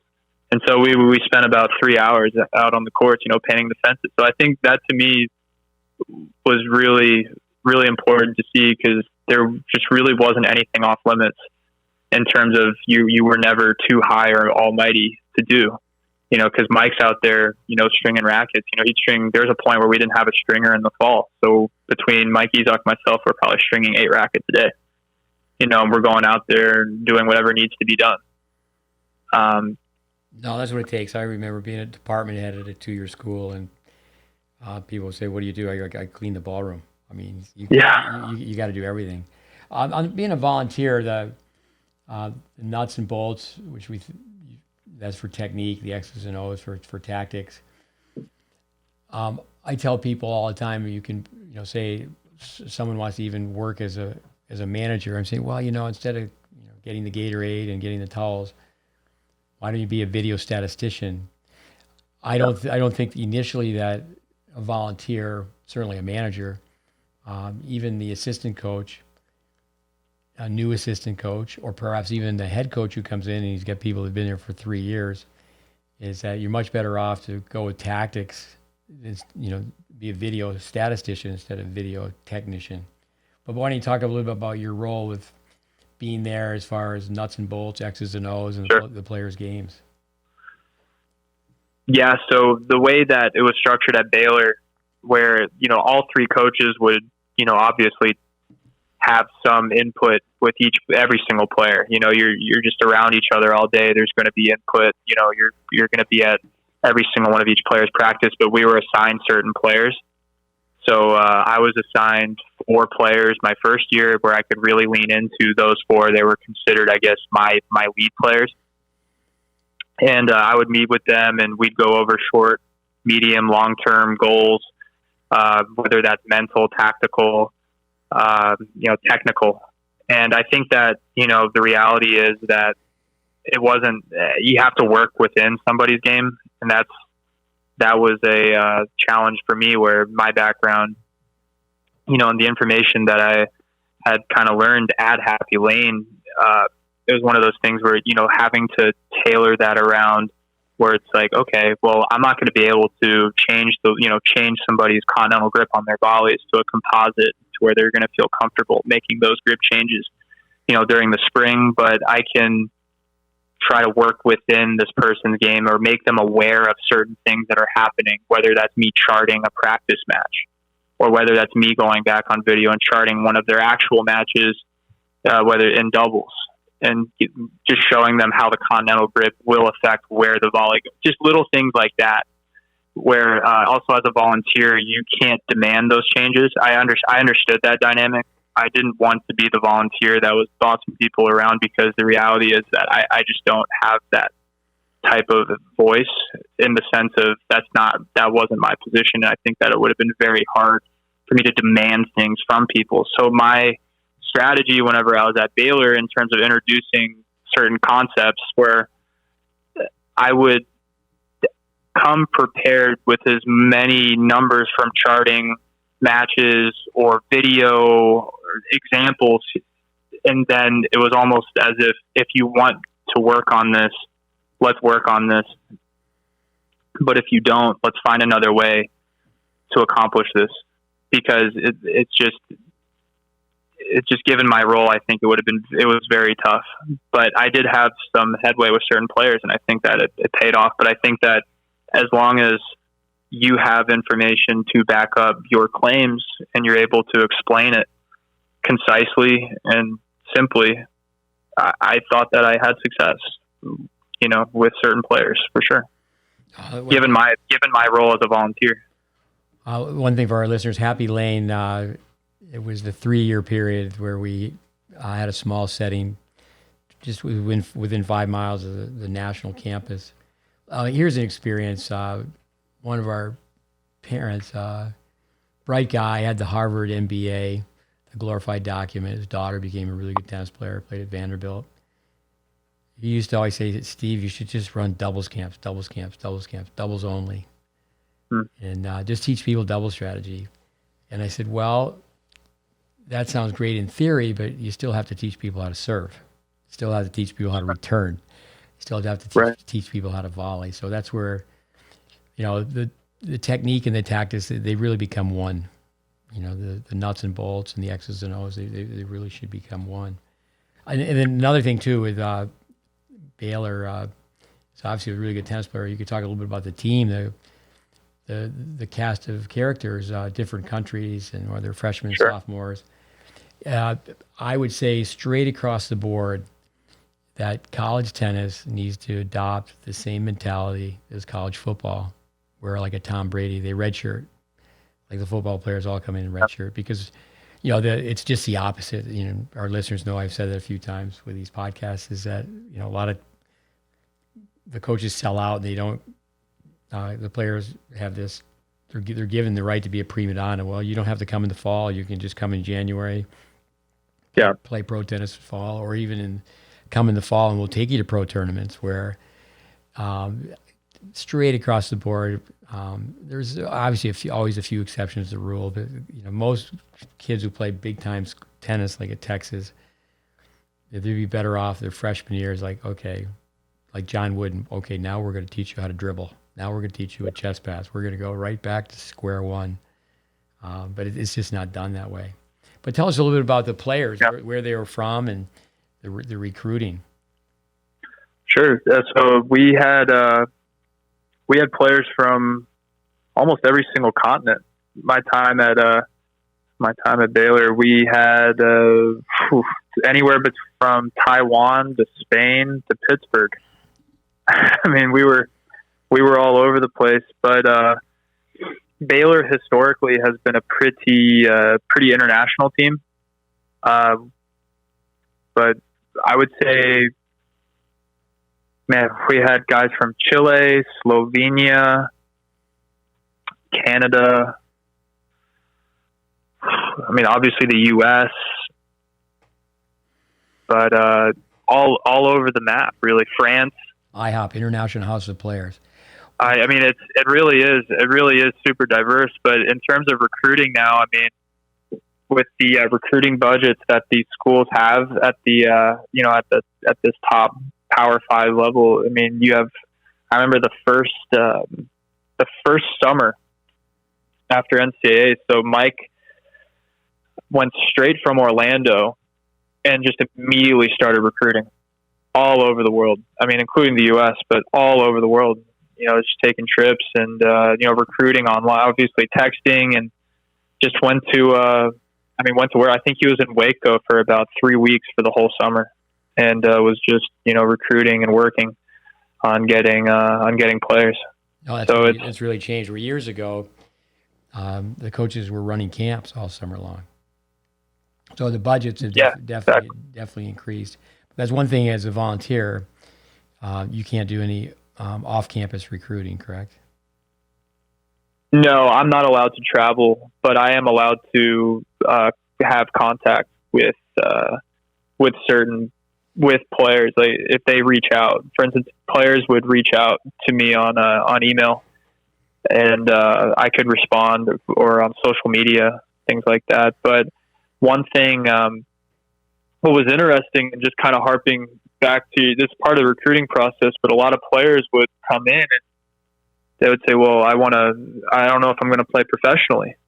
And one thing, Mike or myself or Isaac, Isaac was, accomplished player in his own right. And you would never know, he would never be the first one to tell you, what his rank was or what he played. And it'd be one of those things where they're saying, well, I don't know if I'm going to go to college or play professionally. And if I come to school, I want to play a full pro schedule, and then I'll play during spring. And like, oh, you're going to go professional, or what are you ranked?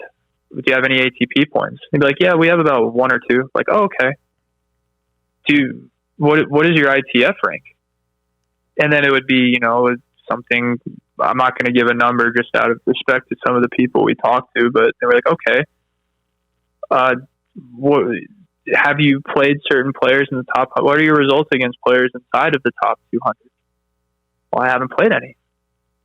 It's like, okay, well, look, it's not a big deal if you fancy that you are going to be inside of a population of about 6 people in the world who are ranked in the top 100 or top 75 by the time they're,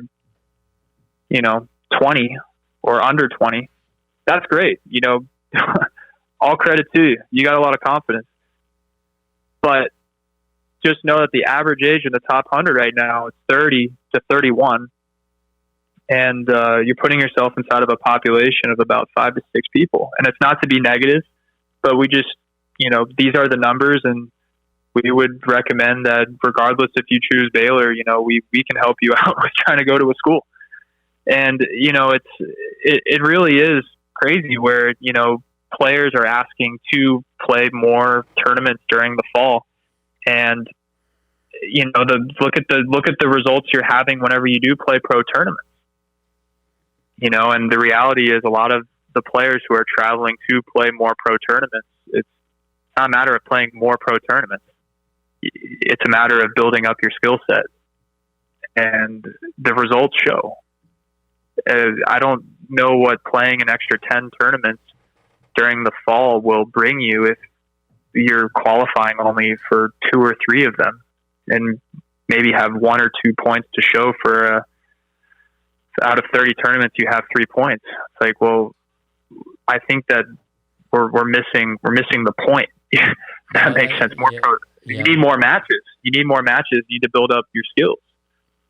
Yeah, and you need more competitive matches. That whole thing, being in the right place at the right time. Roger Federer recently said he was lucky to have the right coaches at the right time. Let's circle back. When you were a teenager at the Advantage Tennis Academy in Orange County, was Dave Secker there?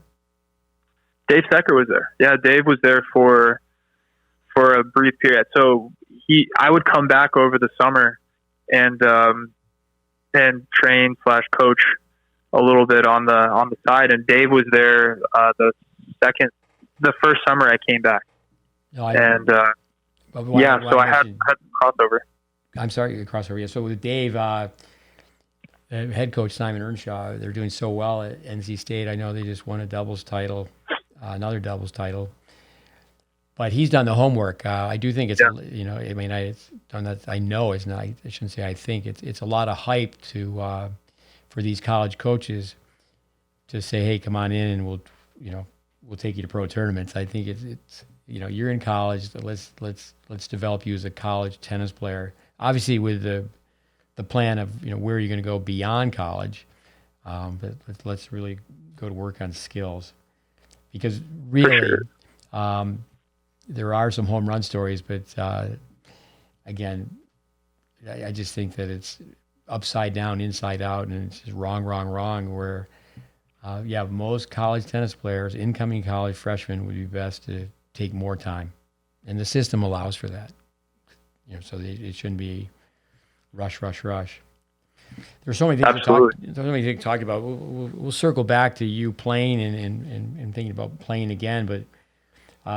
Marissa, she's going to be based in Dallas as a PT. Is that right? Correct. Yeah, she's actually studying for boards right now, and she takes her test at the end of this month. So you're based in Dallas, and now you're at Brookhaven. I talked to you just a few days ago, just getting this podcast organized, and let's just touch upon anxiety. You're around junior tennis players, junior parents. I mean, it's now... in 2013, where you were 2 in the recruiting class, that's like a decade ago. Now coming back in a flashback to be around junior tennis, why don't you expound upon anxiety and your thoughts along those lines?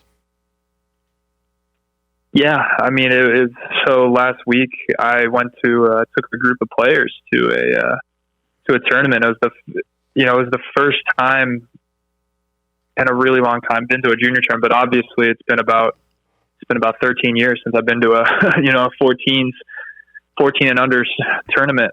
And I've been so far, I really hadn't realized how far removed I'd been from that setting. And I think for me growing up, I played tournaments, but I had never, I never played a tournament like this, whereas a national tournament for 14s, quite simply, I just wasn't good enough. But just kind of takeaways was the, like you said, the anxiety, from everybody. It's just so tense. We walk into the tournament site the first day, obviously whenever the most people are there, and everything is just there's so much angst. Everybody's on pins and needles, and people are competing, and screaming after when somebody won or lost a point. And it's like on 10 courts, you're just hearing it, and and there's parents, arguing with other parents, and I'm just, I'm keeping my distance, watching, the players, and and it was definitely one of those things where you're looking at it and you're looking at certain players who maybe lost, and you're looking at certain players that have won, and you're just saying, wow, that, even the players who are winning, you're like, that's not going to translate. That is going to work for another couple of years, but in terms of the current skill set and the way that they're holding on to the racket, that is not going to last beyond another year and a half to 2 years. And it's confusing though, because a lot of these players who are making quarters, semis, or they're winning the back draw, it's, they're the ones who are getting results and who are furthering their rank. And, it's not going to scale. Their game is not going to scale to the next level, and it's neither here nor there. Live and let live in a lot of ways. But it was definitely an eye opener in a lot of ways. And, I told a lot of the players, who, I am not their coach. I'm there to help out. And I've only been at Brookhaven. I know that Dave has been coaching these players for, a couple years, to at least these players for years. And I'm there to help. But, our players are coming in and they're trying to finish at the net and play aggressively, and it's confusing. And one of the players who's a little bit younger is, saying, I'm not going to lose to that guy in a year. And I was like, buddy, I love that mentality, but you lost 10-7 in the break, or you could have beat that guy today. And you could have beat that guy today. And like I said, I love the mentality, and he's not, and I don't think he's wrong. But Dave told me a Ty Tucker quote where he was like, "Yeah, I want you to work on what you're working on, but I also want you to, freaking win. Also freaking beat the guy while working on what you're working on and playing to where you want to go." And I think that, that's something that I'm going to definitely steal, because I really like that, because I think that a lot of times players are working on things, but can use that as a crutch. And I definitely know that I did that whenever I was making some changes and playing some matches. But the reality is, just play with what you got on the given day and just, fight like hell. Ty Tucker, I spoke to him a couple of days ago, because one of the kids that we've coached since age 9, in a supplemental way, Steve Roberts has coached a player. So people come and see us, and this young guy is being recruited by Ohio State. And Ty was talking about, it comes back to Jimmy Connors. I mean, Jimmy, I heard him speak one time, and he said, you got to play where the pressure is. I think a lot of times people are always thinking about playing higher levels. I mean, I cringe when I just hear parents talking about level 2s and level 3s, and it was, the good old days, there was no level 2s and level 3s. You played more in your backyard.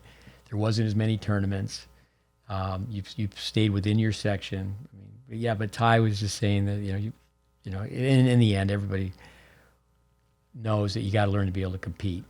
And, you should be able to compete while you're changing your strokes, and you should have enough emotional control where you don't revert back. You should be able to, granted, I think people could take, 6-8 weeks, but you should be 6 or 8 weeks off from competition, but you should be able to compete and play at the same time. Now, some people are so ultra competitive, their emotional quotient, they're just not ready to do that. So some people need to take even more time off. So, but I think that a lot of the anxiety, though, Steve, comes from the skill set.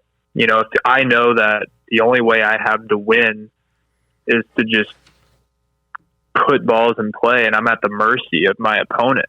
And it's close match. I mean, I don't have any control of the situation. I'm going to have a certain level of anxiety. Oh, for and, sure. And I think that with a lot of the kids, that's kind of their reality, where it's like, maybe they're going to win, but they have no control of that. Their opponent's going to lose the match instead of them going out there and winning. And so there's a fine line, because you don't want to be the kid who goes out there and just makes a zillion errors and just say, "Oh, I'm being aggressive." There's a very fine line. You want to compete, you want to win, but that's no excuse to green light all these errors. But I do think, just to see that, and to think about, and just to think of it from at least my experiences, where, man, taking a little bit of time off to work on games, where a lot of these kids, I'm sure, are playing tournaments every single weekend. I mean, you're so far away from really having to worry about the result, in the sense of, it's not like you're not playing for a scholarship, yet. Well, yeah, you're just starting. They don't realize they're closer to the beginning. It's like in high school when you graduate, the term is commencement. We have 2 young girls here from Canada, 2 months. The first month, we did so much work. I said, okay, I've been teaching the first month. Now I'm going to coach you, and it's a different language. Teaching being information transfer. So you can do this with scoring formats that are shorter. Today we did it with tiebreakers, but we have been doing it with no ad sets. First set, very quickly, listeners. 1 serve. Server has to stay back. So you have to really work on your second serve. The returner has to come in. They have to come in, and it has to be an approach shot. They can't bang the ball. So then, you have an approach shot taking place, which is a lost art, a volley, and an overhead. And it's very difficult for me to watch this. But these girls have just played baseline tennis. They started when they were, 6 years old. Now they're 14. It's an 8-year-old problem. So the second set, one has to serve and volley. We're not doing it. We're okay. Serve to the body, return to the body. They just serve and volley. And they have zero instincts to move it to net. Yep. And then the third set's okay, you can't come in. Just serve, stay back, and just rally, just defense. But it's putting them in a set where they have to play. They're keeping score. It's a set. Right. At the same time, then you can chirp from the sideline and say, no. You're working on everything we've worked on. Hitting off a cone, shadow swing in front of the mirror is the same as match point. But to have creative sets played, it's just amazing. We say psychology, sum it up in one word, feelings. There's just avoidance. And you see it time after time, clones taught by clowns, where, most of the kids can just hit forehands. But the other thing, too, is that someone who's coming up through the Brookhaven program, they're being taught an all-court game. It takes longer to develop. A lot of the kids that are playing, they're just totally free. They're not thinking about anything. They're that's a great point. No, that's a great point. Yeah. Yeah.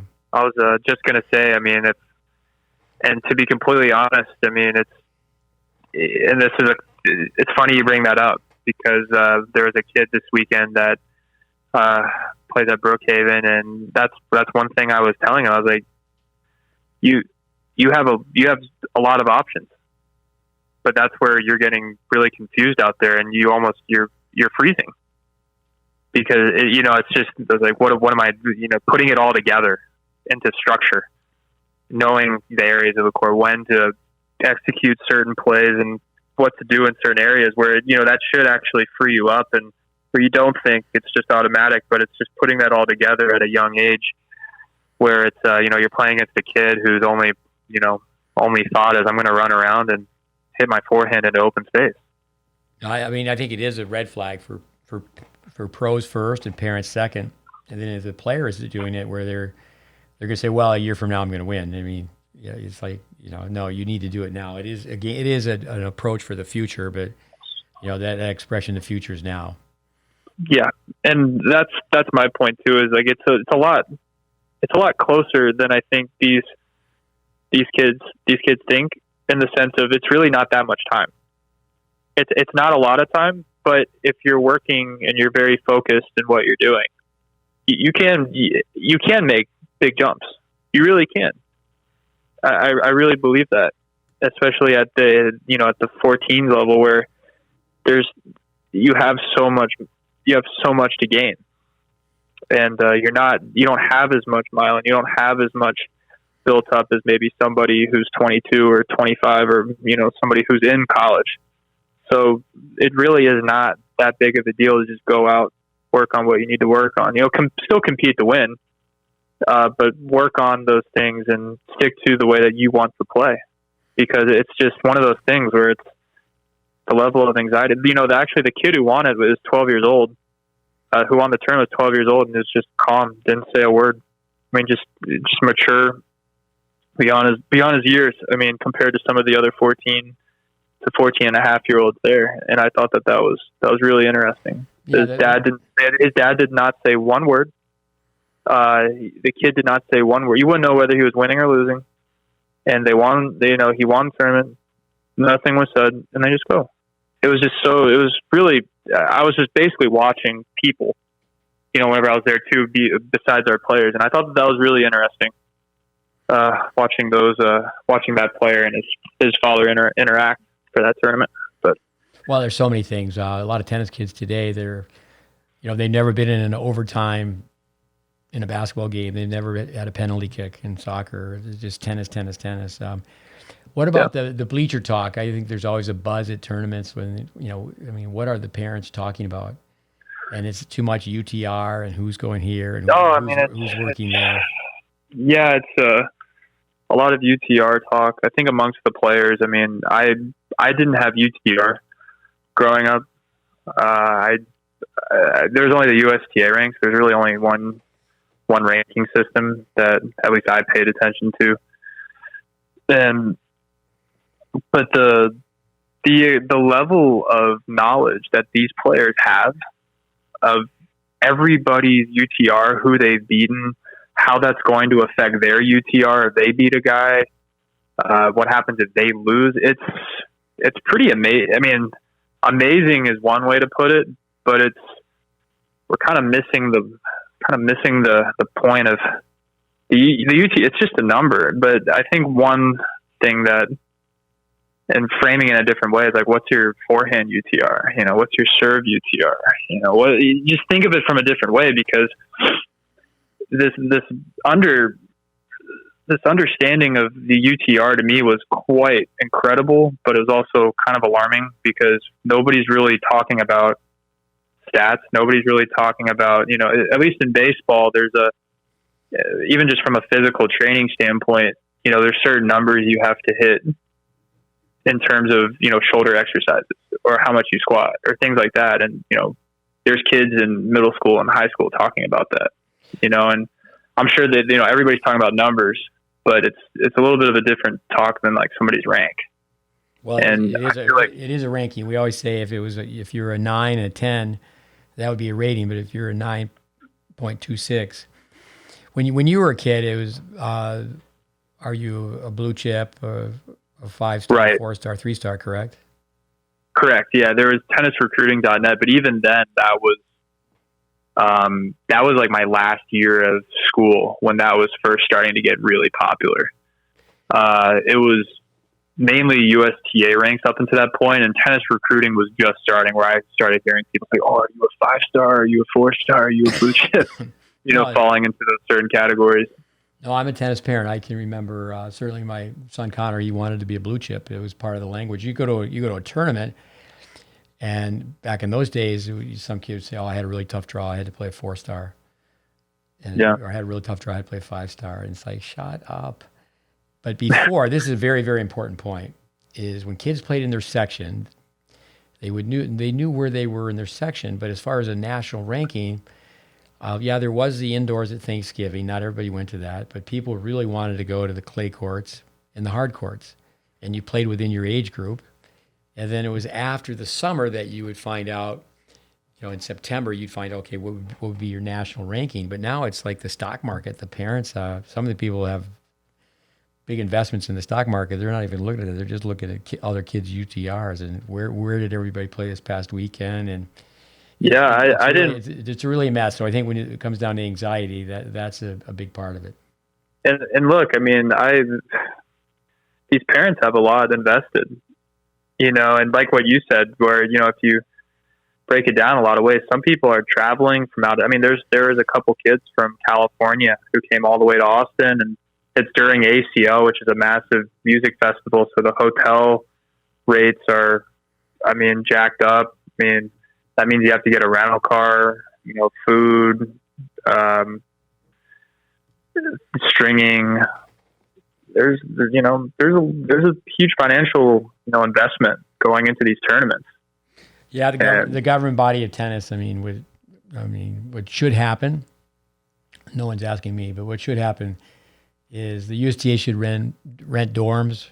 There's summer camps, but you could have summer tournaments where, the parents aren't there. They drop their kid off, and they're going to be in a dormitory setting, and it's just match play, and it's much, much cheaper. And then how many matches could they play? So they're really, I know Dave Fish, the UTR was former coach from Harvard. He walked away from the UTR, but he was, Dave Howell put it together. Dave Fish is really the one with the famous white paper and said, okay, this is what needs to be done. It should have been free. There is self-rating now, but people aren't really aware of that. That UTR hit, that has to be one of the most off-the-wall things. Yeah, I've seen a couple a paid hit. I thought that was for the mafia, but with you're going to actually call someone up, and then you're going to pay a large amount of money to have your kid who's a 9 hit with an 11, and it's like, tennis is just absurd. And it's I always tell people, parents, I said, just because tennis is crazy doesn't mean that you have to be crazy. Try to figure this out, but it does take years. It doesn't. I tell parents all the time, remember, you're going down the road for the first time. So they lack exposure. They certainly, Vic Brady's socioeconomic functioning levels, if they can afford junior tennis, obviously they're highly intelligent, unless they have a money tree in their backyard and inherited it. But right. Too much biting the fingernails, too much anxiety. Yeah, but it was good to, in a way it was good for me to see. I can definitely, use that and help out some of these players the best I can, because I feel like getting to see players compete in the matches, and now you showed me your cards, buddy. You showed me your cards. Well, I do think in Tennis Canada it did that for years, where because of your age, Tennis Canada would send an old coach like myself. I'm 67, you're 27, so it's very good for the coaches to hear it from someone your age. Because you're really 10 years removed from being a junior, 13 years removed from being a 14 and and unders. Yeah. Let's talk a little bit about Brookhaven. I've had a chance to meet Dion Krupia. I'd love to get Dion as a guest. He was a classmate of Dave Anderson's. He's been a tennis teacher for obviously 40-some years. And now I know he's done everything at Brookhaven. He used to be the one for the longest time, maybe still does some of that, taking people to tournaments, but the term pre-academy, you've been there now, and you watch, they have him with the younger kids. Tell us a little bit about that.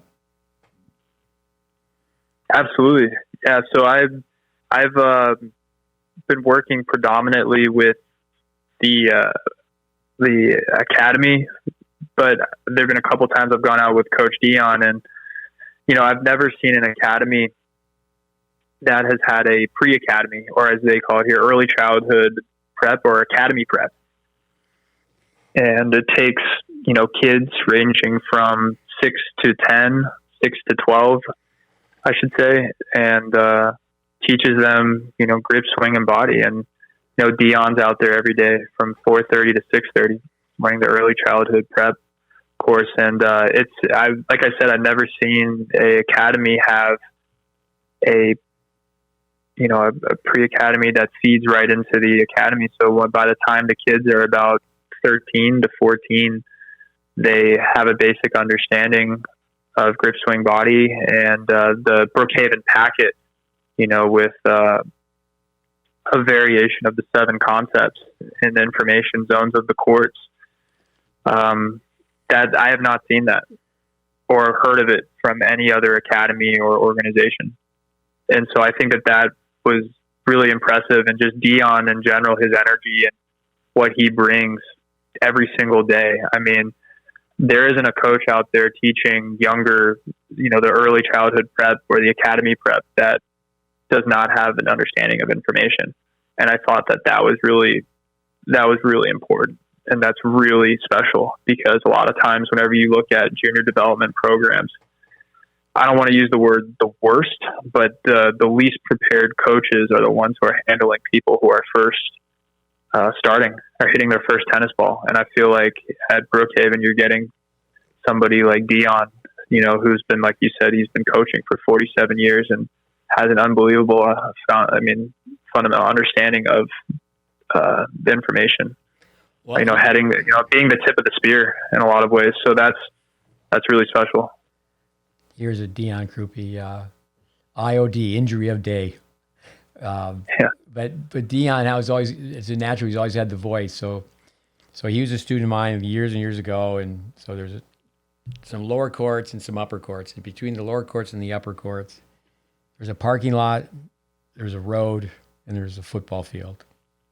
And I'm running a faculty clinic, and we've got music going, and Dion, the scenario, he misses the shot, and I just hear this, shut up, and, so I yelled across the parking lot, the road, the football field. I go, Krupe, down here now.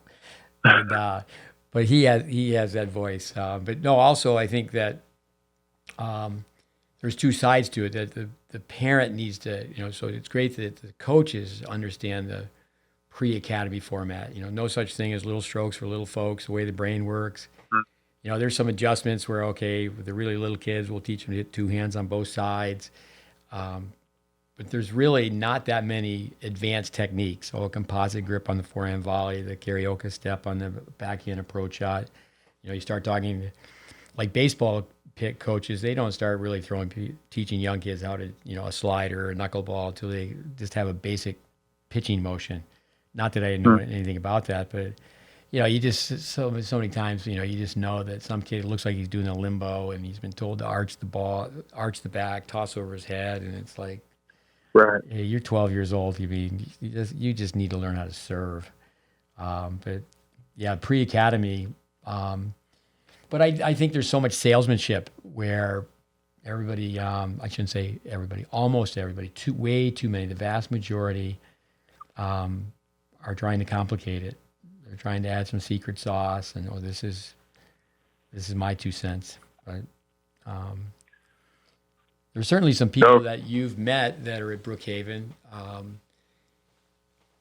Mason Vaughn, Aiden Malik is there, Lance Hamilton, others. Right. That you trained with at Happy Lane, correct? Correct. Yeah. They're. I did a pre and post tape with you or helped you make it for Alanis and Enya, but I don't think I met them at Happy Lane. Okay. I'm not sure if they came down during that time, but I was very familiar with. I heard their names a lot and things like that. Enya's the younger sister. She, I guess this past weekend got to the finals of a level 2. She's still in 12. I think she won the tournament. I think she won. But she won it. Cole Reeves, who was a guest on our podcast, he's in Arkansas. He taught those girls how to play. I mean, I guess that they were at Happy Lane 18 months. I mean, I could go back and check, but we spent quite a bit of time with them. I think for our listeners, Aiden Malik is a Canadian. His mother was transferred. One thing for that young man is he can take coaching. I think that's a very important question to parents. Can your kid take coaching? And, you could, Malik, you can criticize him and you really want criticism. Be nice and polite when people compliment you, but you need criticism. And they don't hear your tone. It's just, what's the information? Aiden's been great where, you can just be direct, stop the drill for a second, be direct, and then he's like, okay, great. And then just get right back to work. And I feel like, that's been one thing I noticed with Aiden, and I feel like he's hungry and he's willing to improve. So that's been really cool to see.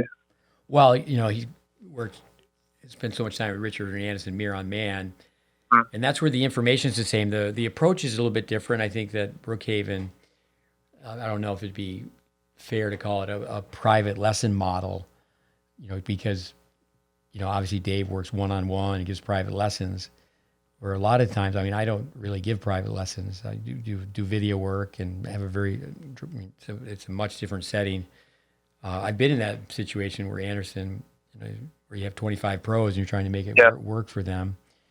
But it's interesting. I talked to his dad. There's some adjustments to be made when you go from one program to the next, but it shouldn't be any adjustments to be made where someone's teaching you. There's no continuity. Someone's teaching you a completely different forehand, a completely different backhand. So, right. With career paths, you've coached in juniors, you've coached in college. It's very difficult in pros to be a player coach, unless you were to commit to play doubles. What are your thoughts about being a player coach on the tour, being able to play some and coach on the tour?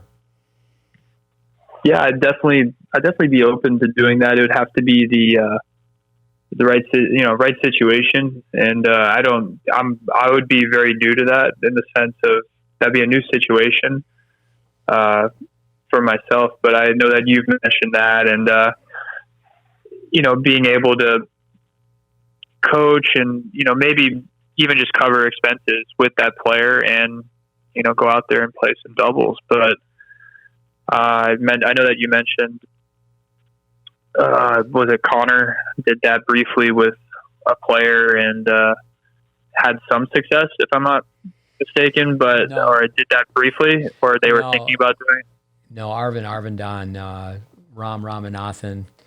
Those are the two guys. They weren't really ready for it at the time, and it was, in all fairness to them, it was just a maybe if, a possibility. Ram Ramanathan, he was supposed to come and work with me. I was at the U.S. Open with him twice, and he was good enough to make the Davis Cup team for India, and then the next thing you know, he didn't come and work with me because he made the Davis Cup team, and then there was a lot of exhibitions and things leading up to that.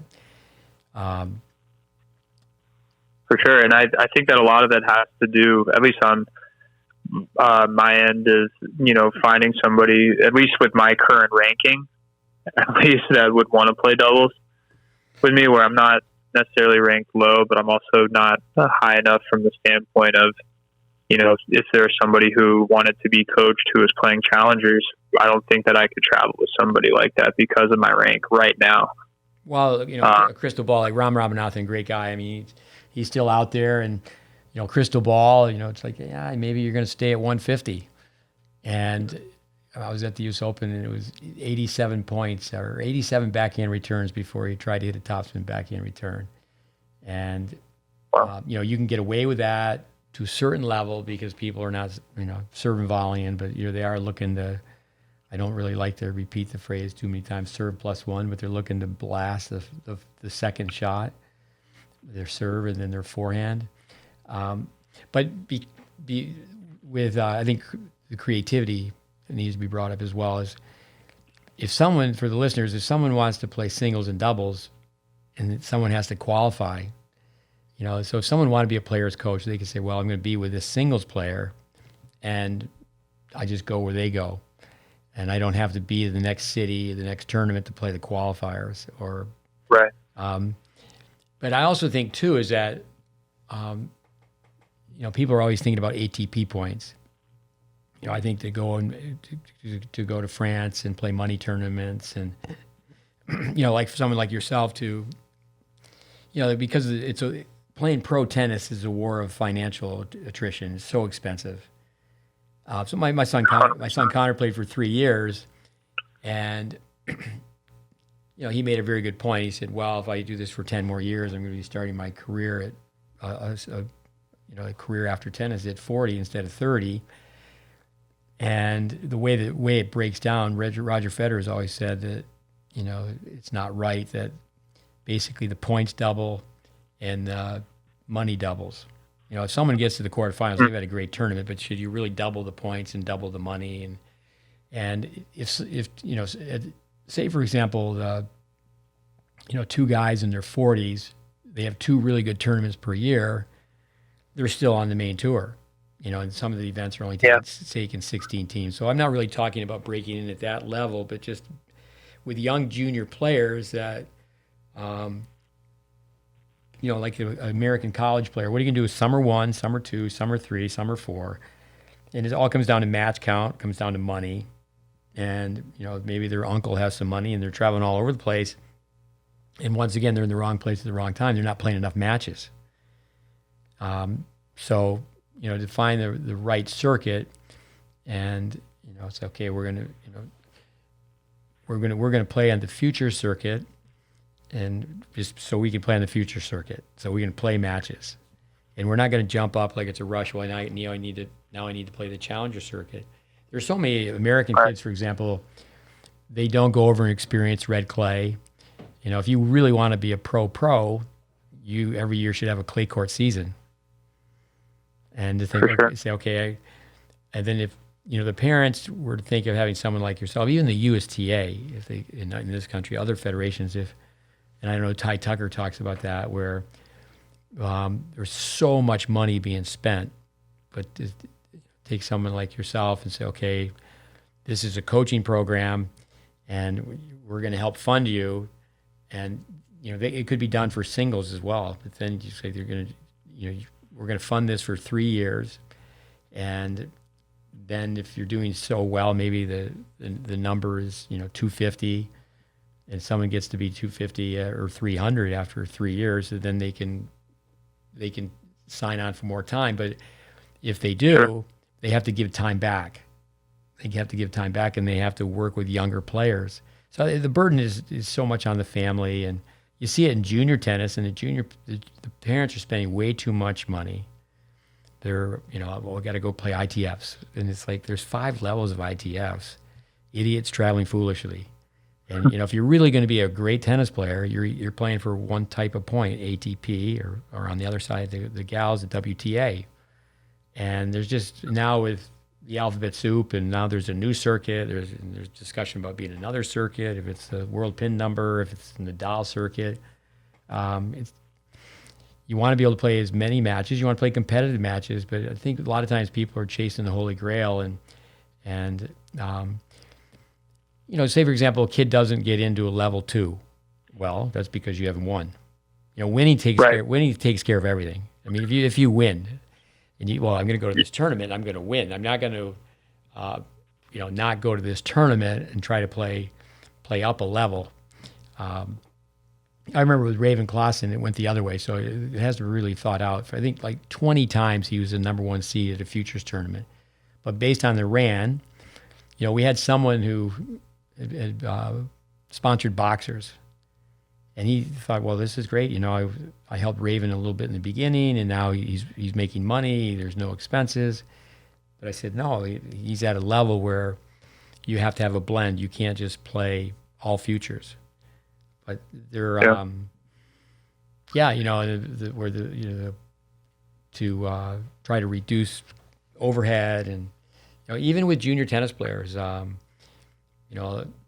think it's been really out of David Anderson's hands, where Brookhaven's been a very successful program, and has been successful because the way it was managed by Billy Freer, or still is by Billy Freer, and nothing negative, but just where it's like, well, okay, let's these successful junior programs.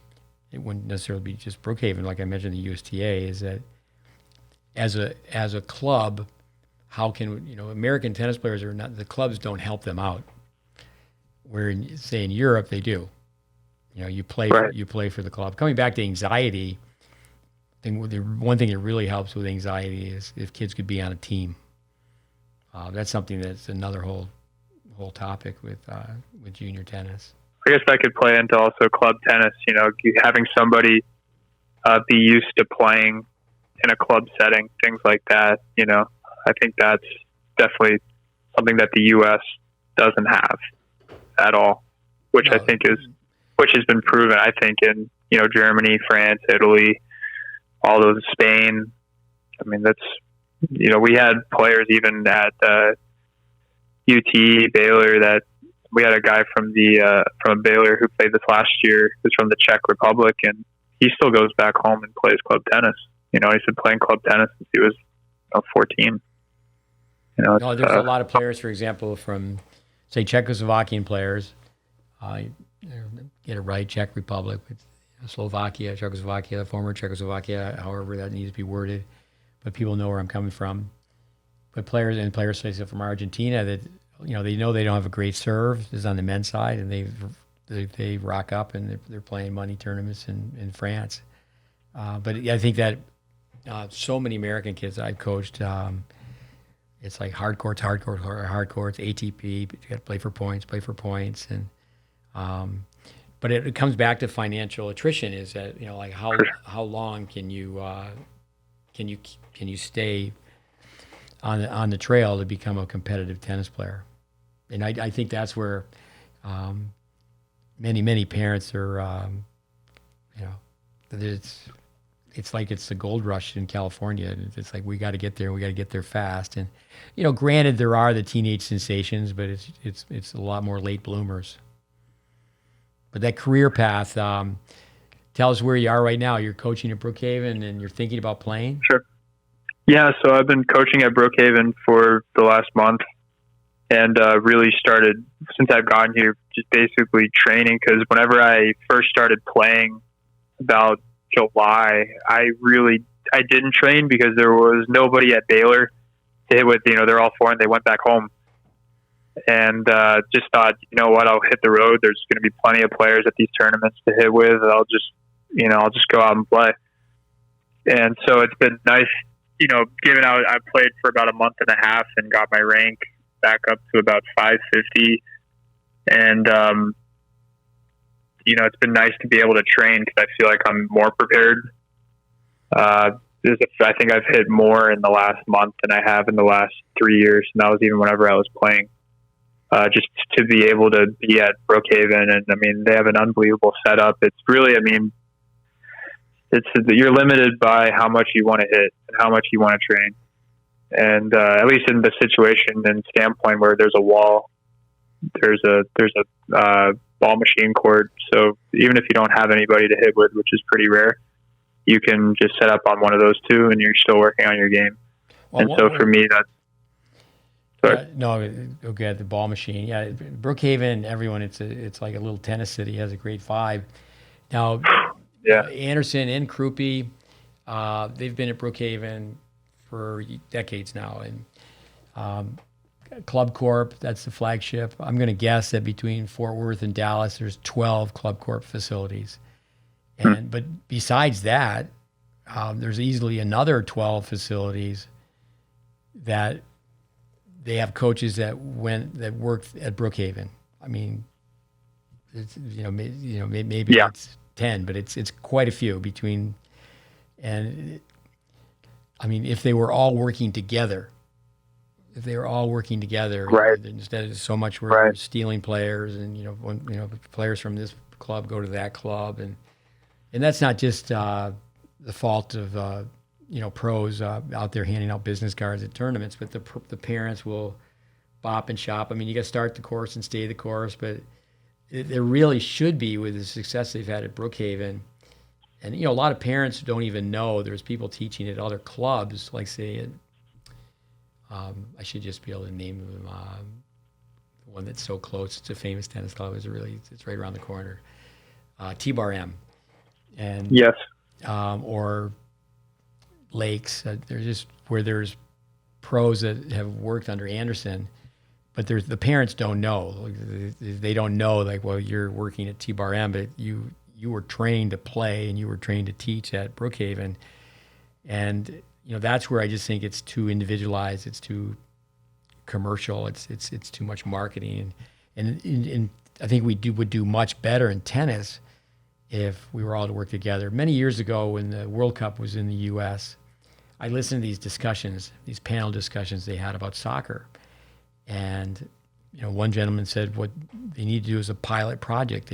Let's just take Dallas would be a very good place to do that. Let's let's just take Dallas, and actually with Dave Anderson in East Texas, between Tyler and Longview, there's a handful of clubs where, I mean, I could just go through it. There were 6 clubs, and we had coaches at 5 of the 6.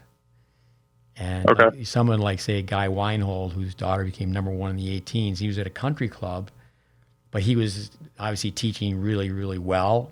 And, so everybody had their own students, everybody had autonomy, but the players would get together on the weekend and they would play.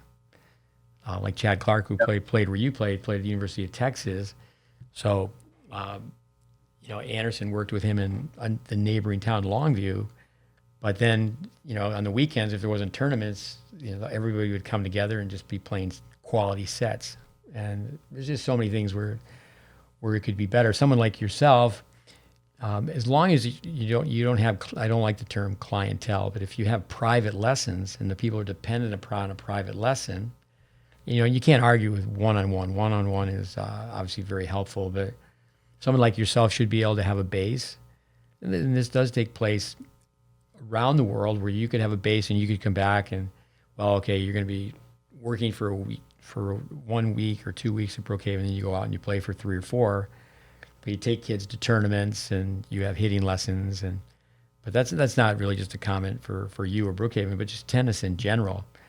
But you have to have a body of work. You have to have a pathway. You have to have a curriculum. You have to have a continuity, the common denominators where, and you have that. And that's where our listeners, giving out all this free content, that's what really should happen is that, but when I was 26 years old, I had already worked I had been trained by Braden, Vandermeer, and Van Horn. So just through those 3, and we certainly added some ornaments. If those, we always say Vic Braden is the Christmas tree. But so career paths. So you're going to try to play again. What would you see yourself doing down the road in tennis? I mean, junior coach, college coach, pro coach? Do you see yourself coaching?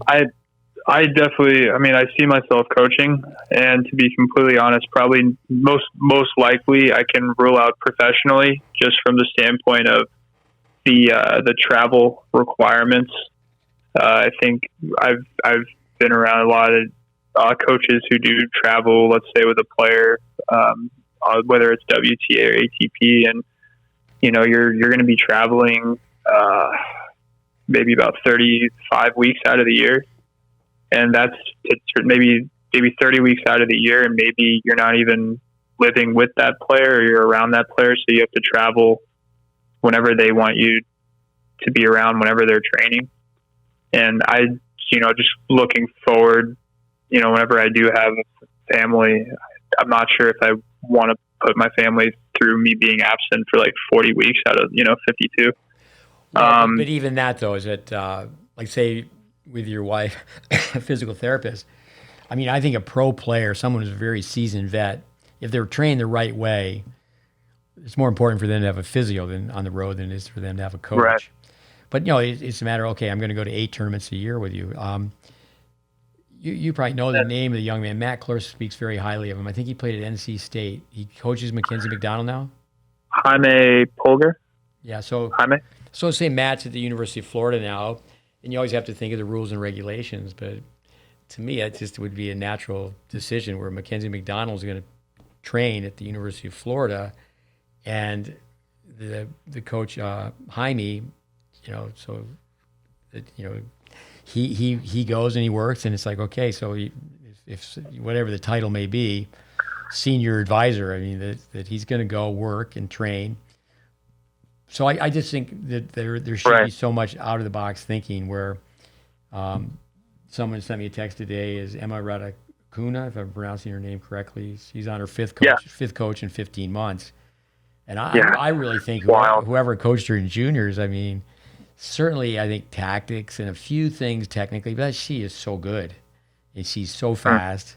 And how can someone have 5 coaches? And if there's no connection from all 5 coaches.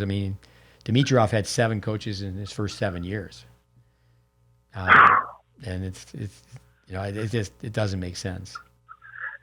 Yeah, and that's, it's one of those things, just kind of adding to that. I mean, somebody can just, even if you have a contract, you have a bad tournament, somebody could just be like, all right, well, thanks, but we're no longer going to work together. And then you're looking for somebody to work with, mid-season or during the middle of a, clay court or, hard court swing. And to me, it's, I could definitely see myself getting back into the college realm, but again, it'd have to be the right situation, in the sense of depends on how Marissa and I are, what situation we're in the sense of, if we're established and she has her, has a good situation where maybe even one day she has her own practice, and it's going to be tough for, just on the end of, you think of it this way, to be an assistant, you have to pay your dues, and that takes time, and that would be another possibly 10 years, of being assistant somewhere, and then possibly moving around 3 or 4 more times. I want to go back to one thought, but here's a Ty Tucker thought for you. So my son's playing for Ohio State, and he was fortunate. He was in 3 out of 4 Final Fours and just played 2 years because he transferred there. So that means, the indoor nationals and the outdoor nationals. So I remember my son was a little shocked by this because as a parent, I went in and Ty said, okay, he's called me coach. He said, okay, coach, you're with us. And I didn't know any different. I was in the meetings and I was at the dinners and unfortunately I didn't see that many matches, but I saw quite a few. But with Ty, it wasn't there's so many athletic directors at a place like Ohio State. So it wasn't the athletic director, but it was number 2, number 3, one of the associates. And I said, well, right. you hired Ty as a very young guy. And I said, he was 1 or 2 moves away from being a head coach at a place like this because he was very young when he started as head coach. Right. It's like one of the greatest lines ever. So actually, John Daly, Jeremy Worson's brother, Mark. So I had talked to John Daly. Mark's brother Jeremy's older brother played at Ohio State. But Daly resigned in the end of a semester, so Ty was the interim in January, which helped him out because he was the interim. But here's the line. The athletic director, a guy named Chris, he told me when they interviewed Ty, they asked him, said, what would you do if you didn't get the job at Ohio State? And this guy is ready for TV. He just looked right at him and said, I'd be mowing lawns at Ohio State. I love it. So then he leaves the room. It's like this guy bleeds for Ohio State. We got to hire this guy. But one point I wanted to go back, and you could certainly name player after player. I mean, Ben Donovan was a good tennis player. Is that with Dave Fish was really hoping that this would take place through the UTR, being more organized, more structured. Now I think it's a wild, wild west, and the entry fees are so high. And when someone is a really good tennis player, they play college tennis, and they're not going to try to play pro.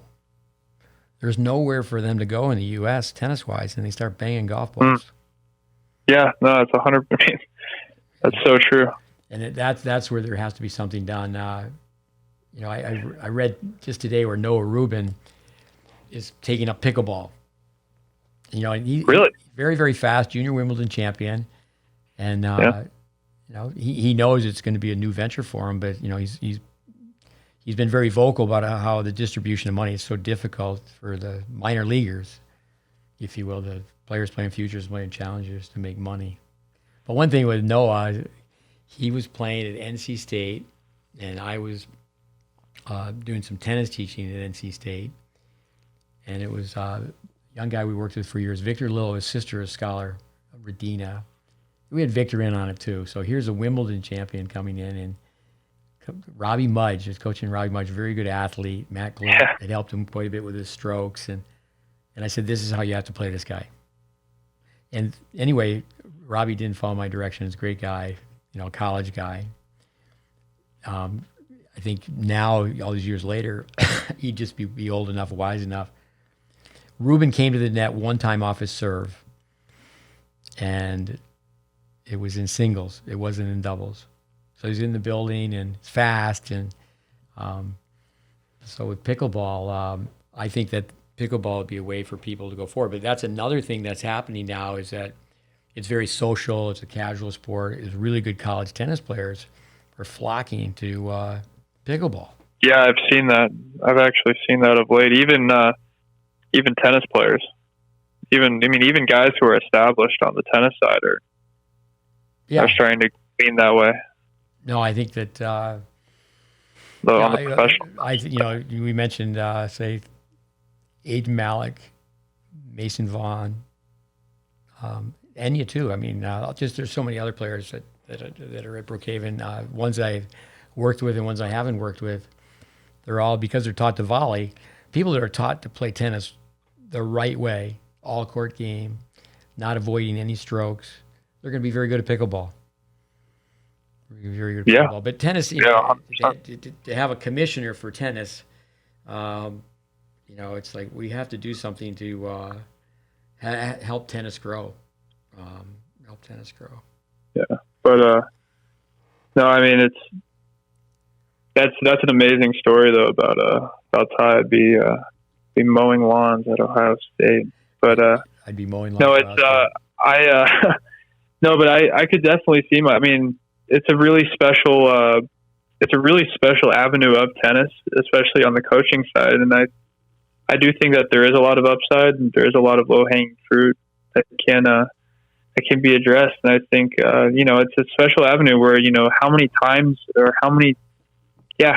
in tennis do you have a player who is committing to, in theory, right, is committing to coming and playing for you and is there. You have a player for 4 years. And I feel like it's a really special time frame as well.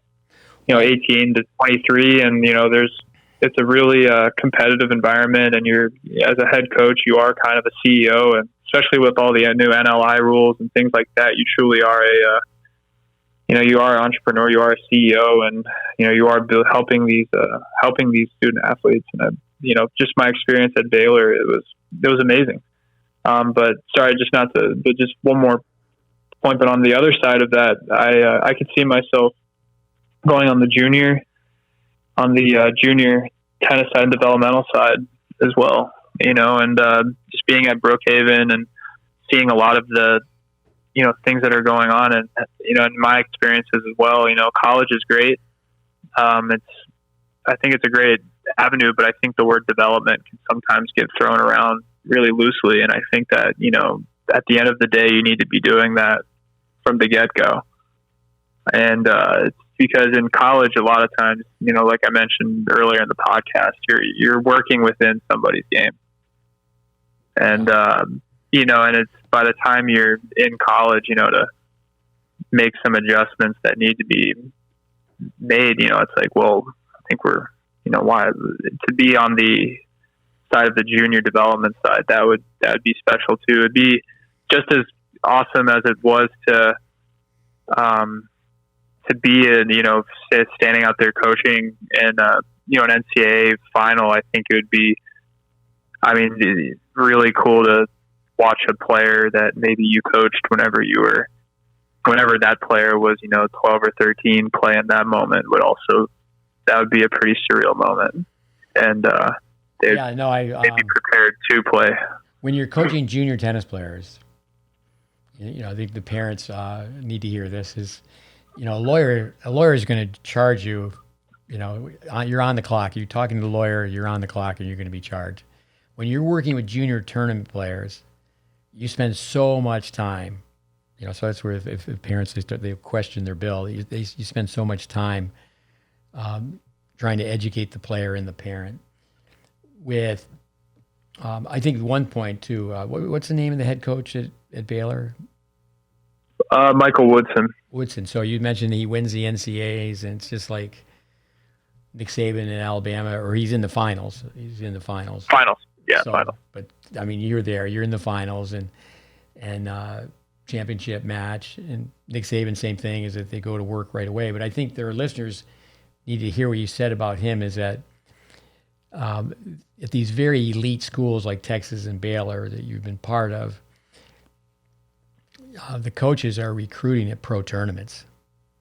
So these kids that are sweating bullets, or a boy who's a 9.5 and thinks he's going to, he's a senior and he's going to play Division I tennis. So that side of perspective. I mentioned Nick White earlier. I've been working with him, training him to teach tennis, coach tennis, and flattered that he calls me for advice, so I could say I'm his advisor. And he was offered the job at Skidmore, and they're building a new facility. And I said, you should take that job. I said, go do that. Go do that for 10 years. You're a young guy, and build a culture, build a championship culture. With that, I think that if someone's a college coach, they can be a pillar in the community if they start, within the rules. They're running camps and they're running clinics, and so. I mean, I do think that, like say for yourself, you have the pedigree, the playing background. A lot of people that they didn't play at a Texas, they're not even going to be considered to coach Division I tennis. My son Connor was offered a job where he didn't even apply. I think that people knew that he's, Ty would say he's a funny guy, good in the locker room, and just out of the blue he gets a phone call a couple of years ago, and would you want to be the assistant coach? And I think that's something too that it comes back to your first 7 days or the 7 months. Is that 7 months? I mean, you could talk to Dion and Dave, but your 7 months was like what we would call a tennis tech education. I mean, you're totally immersed in the information. I felt like it was. I don't know if you could get much more immersed. We were. That was a special time. It was, I still look back on that, and it was, that circuit. It was a crazy, like I said before, there's all this chaos going on outside, uncertainty, and we were in the bubble. We were in the bubble, drop hitting, forehands, run around the track. But again, but the nuts and bolts of it, the rationale, No, absolutely. I mean, I think that's where, tennis, it is an art, it is a science. I'm not an artist, not a scientist, just a craftsperson. Is that, if someone wants to be a carpenter, typically they start off, they're taking the old demo, they knock a kitchen down, for example, and they're taking out the old cupboards and pulling out nails or sweeping sawdust. And they're just around people, like a Dion Krupe, I'd say a trench pro. Dave Anderson, same thing, is that you're just, you need an architect, but you need people who can pound nails straight. And for sure. But I've been pretty nice to you, Silveroff. I haven't used that name. I know. Georgie Baby. No, what's going on? I did see your father. You were when Baylor was, sat with him in the stands for a few minutes, and I said, "Don't be." Yeah, he came in. Yeah, he came down last second. I didn't think he was going to be able to come, but he's like, "All right, I gotta check that out." I said, "Don't be offended." I told him, I said, "Don't be offended if we change your kid's last name to Silveroff." But he told me about that. He's like, "What's that about?" Number two. Number two. You're number two. I know. I became Goldsmith. Nope. I made myself number one, and you're number two. No, I do think that you experienced it at Happy Lane, maybe more so that I don't consider myself. I'm not really a tennis person. I come from the hockey background, and that's where the BS detector is much better. I'd say most tennis people don't have a very good BS detector. But to just give people grief, and then you want to get to the point where you're giving somebody a hard time and they love it, then that's sport. And I do think that we're way too politically correct. I've touched upon that so many ways. Even incoming freshmen, I understand during the recruiting process, it's kind of a romance. Like we're just going to show how. Here's our beautiful campus. It looks like an Olympic Village, and you're going to get free Nike or free Adidas. And we travel first class. We do this, we do that. You've got all these tutors and support people. But I do think that they're very successful programs. Once that honeymoon is over, it's like they go to work. No, absolutely. Absolutely. I mean, I remember, I remember on my recruiting trip to Tech, they said the same thing where it was like, yeah, we have Nike shoes. I was like, Coach, I'll wear whatever. Did you say their shoes were free? I was like, I'll wear anything. I was like, that's unbelievable. I'll wear anything. But yeah, that is true though. I mean, a lot of coaches are selling, apparel and the shoes, but how many coaches are showing the players' development in terms of the stroke development and how their players have improved? I know that there are coaches who have, but I just remember in my experiences, it was, the little bit more of the, I guess, image things in terms of the resources and things like that. I'll tell you a quick story. Nicholas Thiel from Bermuda, Michael Costa from Michigan. Now, Costa had played at Illinois, and he's doing some training with us, and he just said about Nicholas Thiel, he goes, you will not get that kid to play college tennis. And I said, Costa, I'll get that kid to beat you. So, he did play at UNC Asheville. But with that, some of these kids that I've coached in the years gone by, they've really loved tennis. They want to go to a university. And I say, okay, I know the coach, and I'll call him up and tell him where you are with your tennis, and maybe he gives you a guaranteed spot on the team because he keeps 12 people. And I said, but I don't think you're going to play there. So it just worked out where I was with this young guy, Nicholas Thiel, on the Texas A&M campus. And and that was so good for him because we were running the junior college tennis team, and the junior college nationals were at A&M, is that he just realized that he goes, no, I'm not going to play. He watched the A&M practices. There was a kid named Ryan Newport that I had worked with a little bit. Steve Denton had sent him to me. But he actually went to UNC Asheville because they had a shortage of players. And so he went in his first year he played singles, and but he knew going in that they had a shortage of players. But I think Braden used to say that you want to go where you wanted, go where you're needed. And I think that term, you got to how's it go? You got to blossom where you're planted.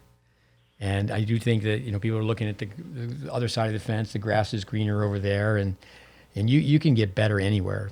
You can get better anywhere. But absolutely. Why don't you give us a closing comment, Georgie baby?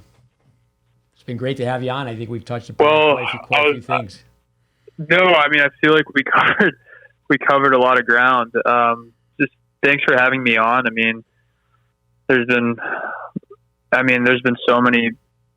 I mean, I've been listening to the podcast. There've been so many people on before, and I hope that I've learned a lot. And I hope that if there's anything that people can take, at least from my experiences, I mean, that's great. I mean, even if you take like a couple snippets, but I think that just closing thought is just in general for the junior players out there and parents, just at least from my experiences, just keep building. And just if you truly just want to keep tennis at the forefront, that's great. But if you want to earn a scholarship, play college tennis, you can do it. I mean, but you just have to keep dedicating yourself and just lean into the information and stay focused on the goal. I think that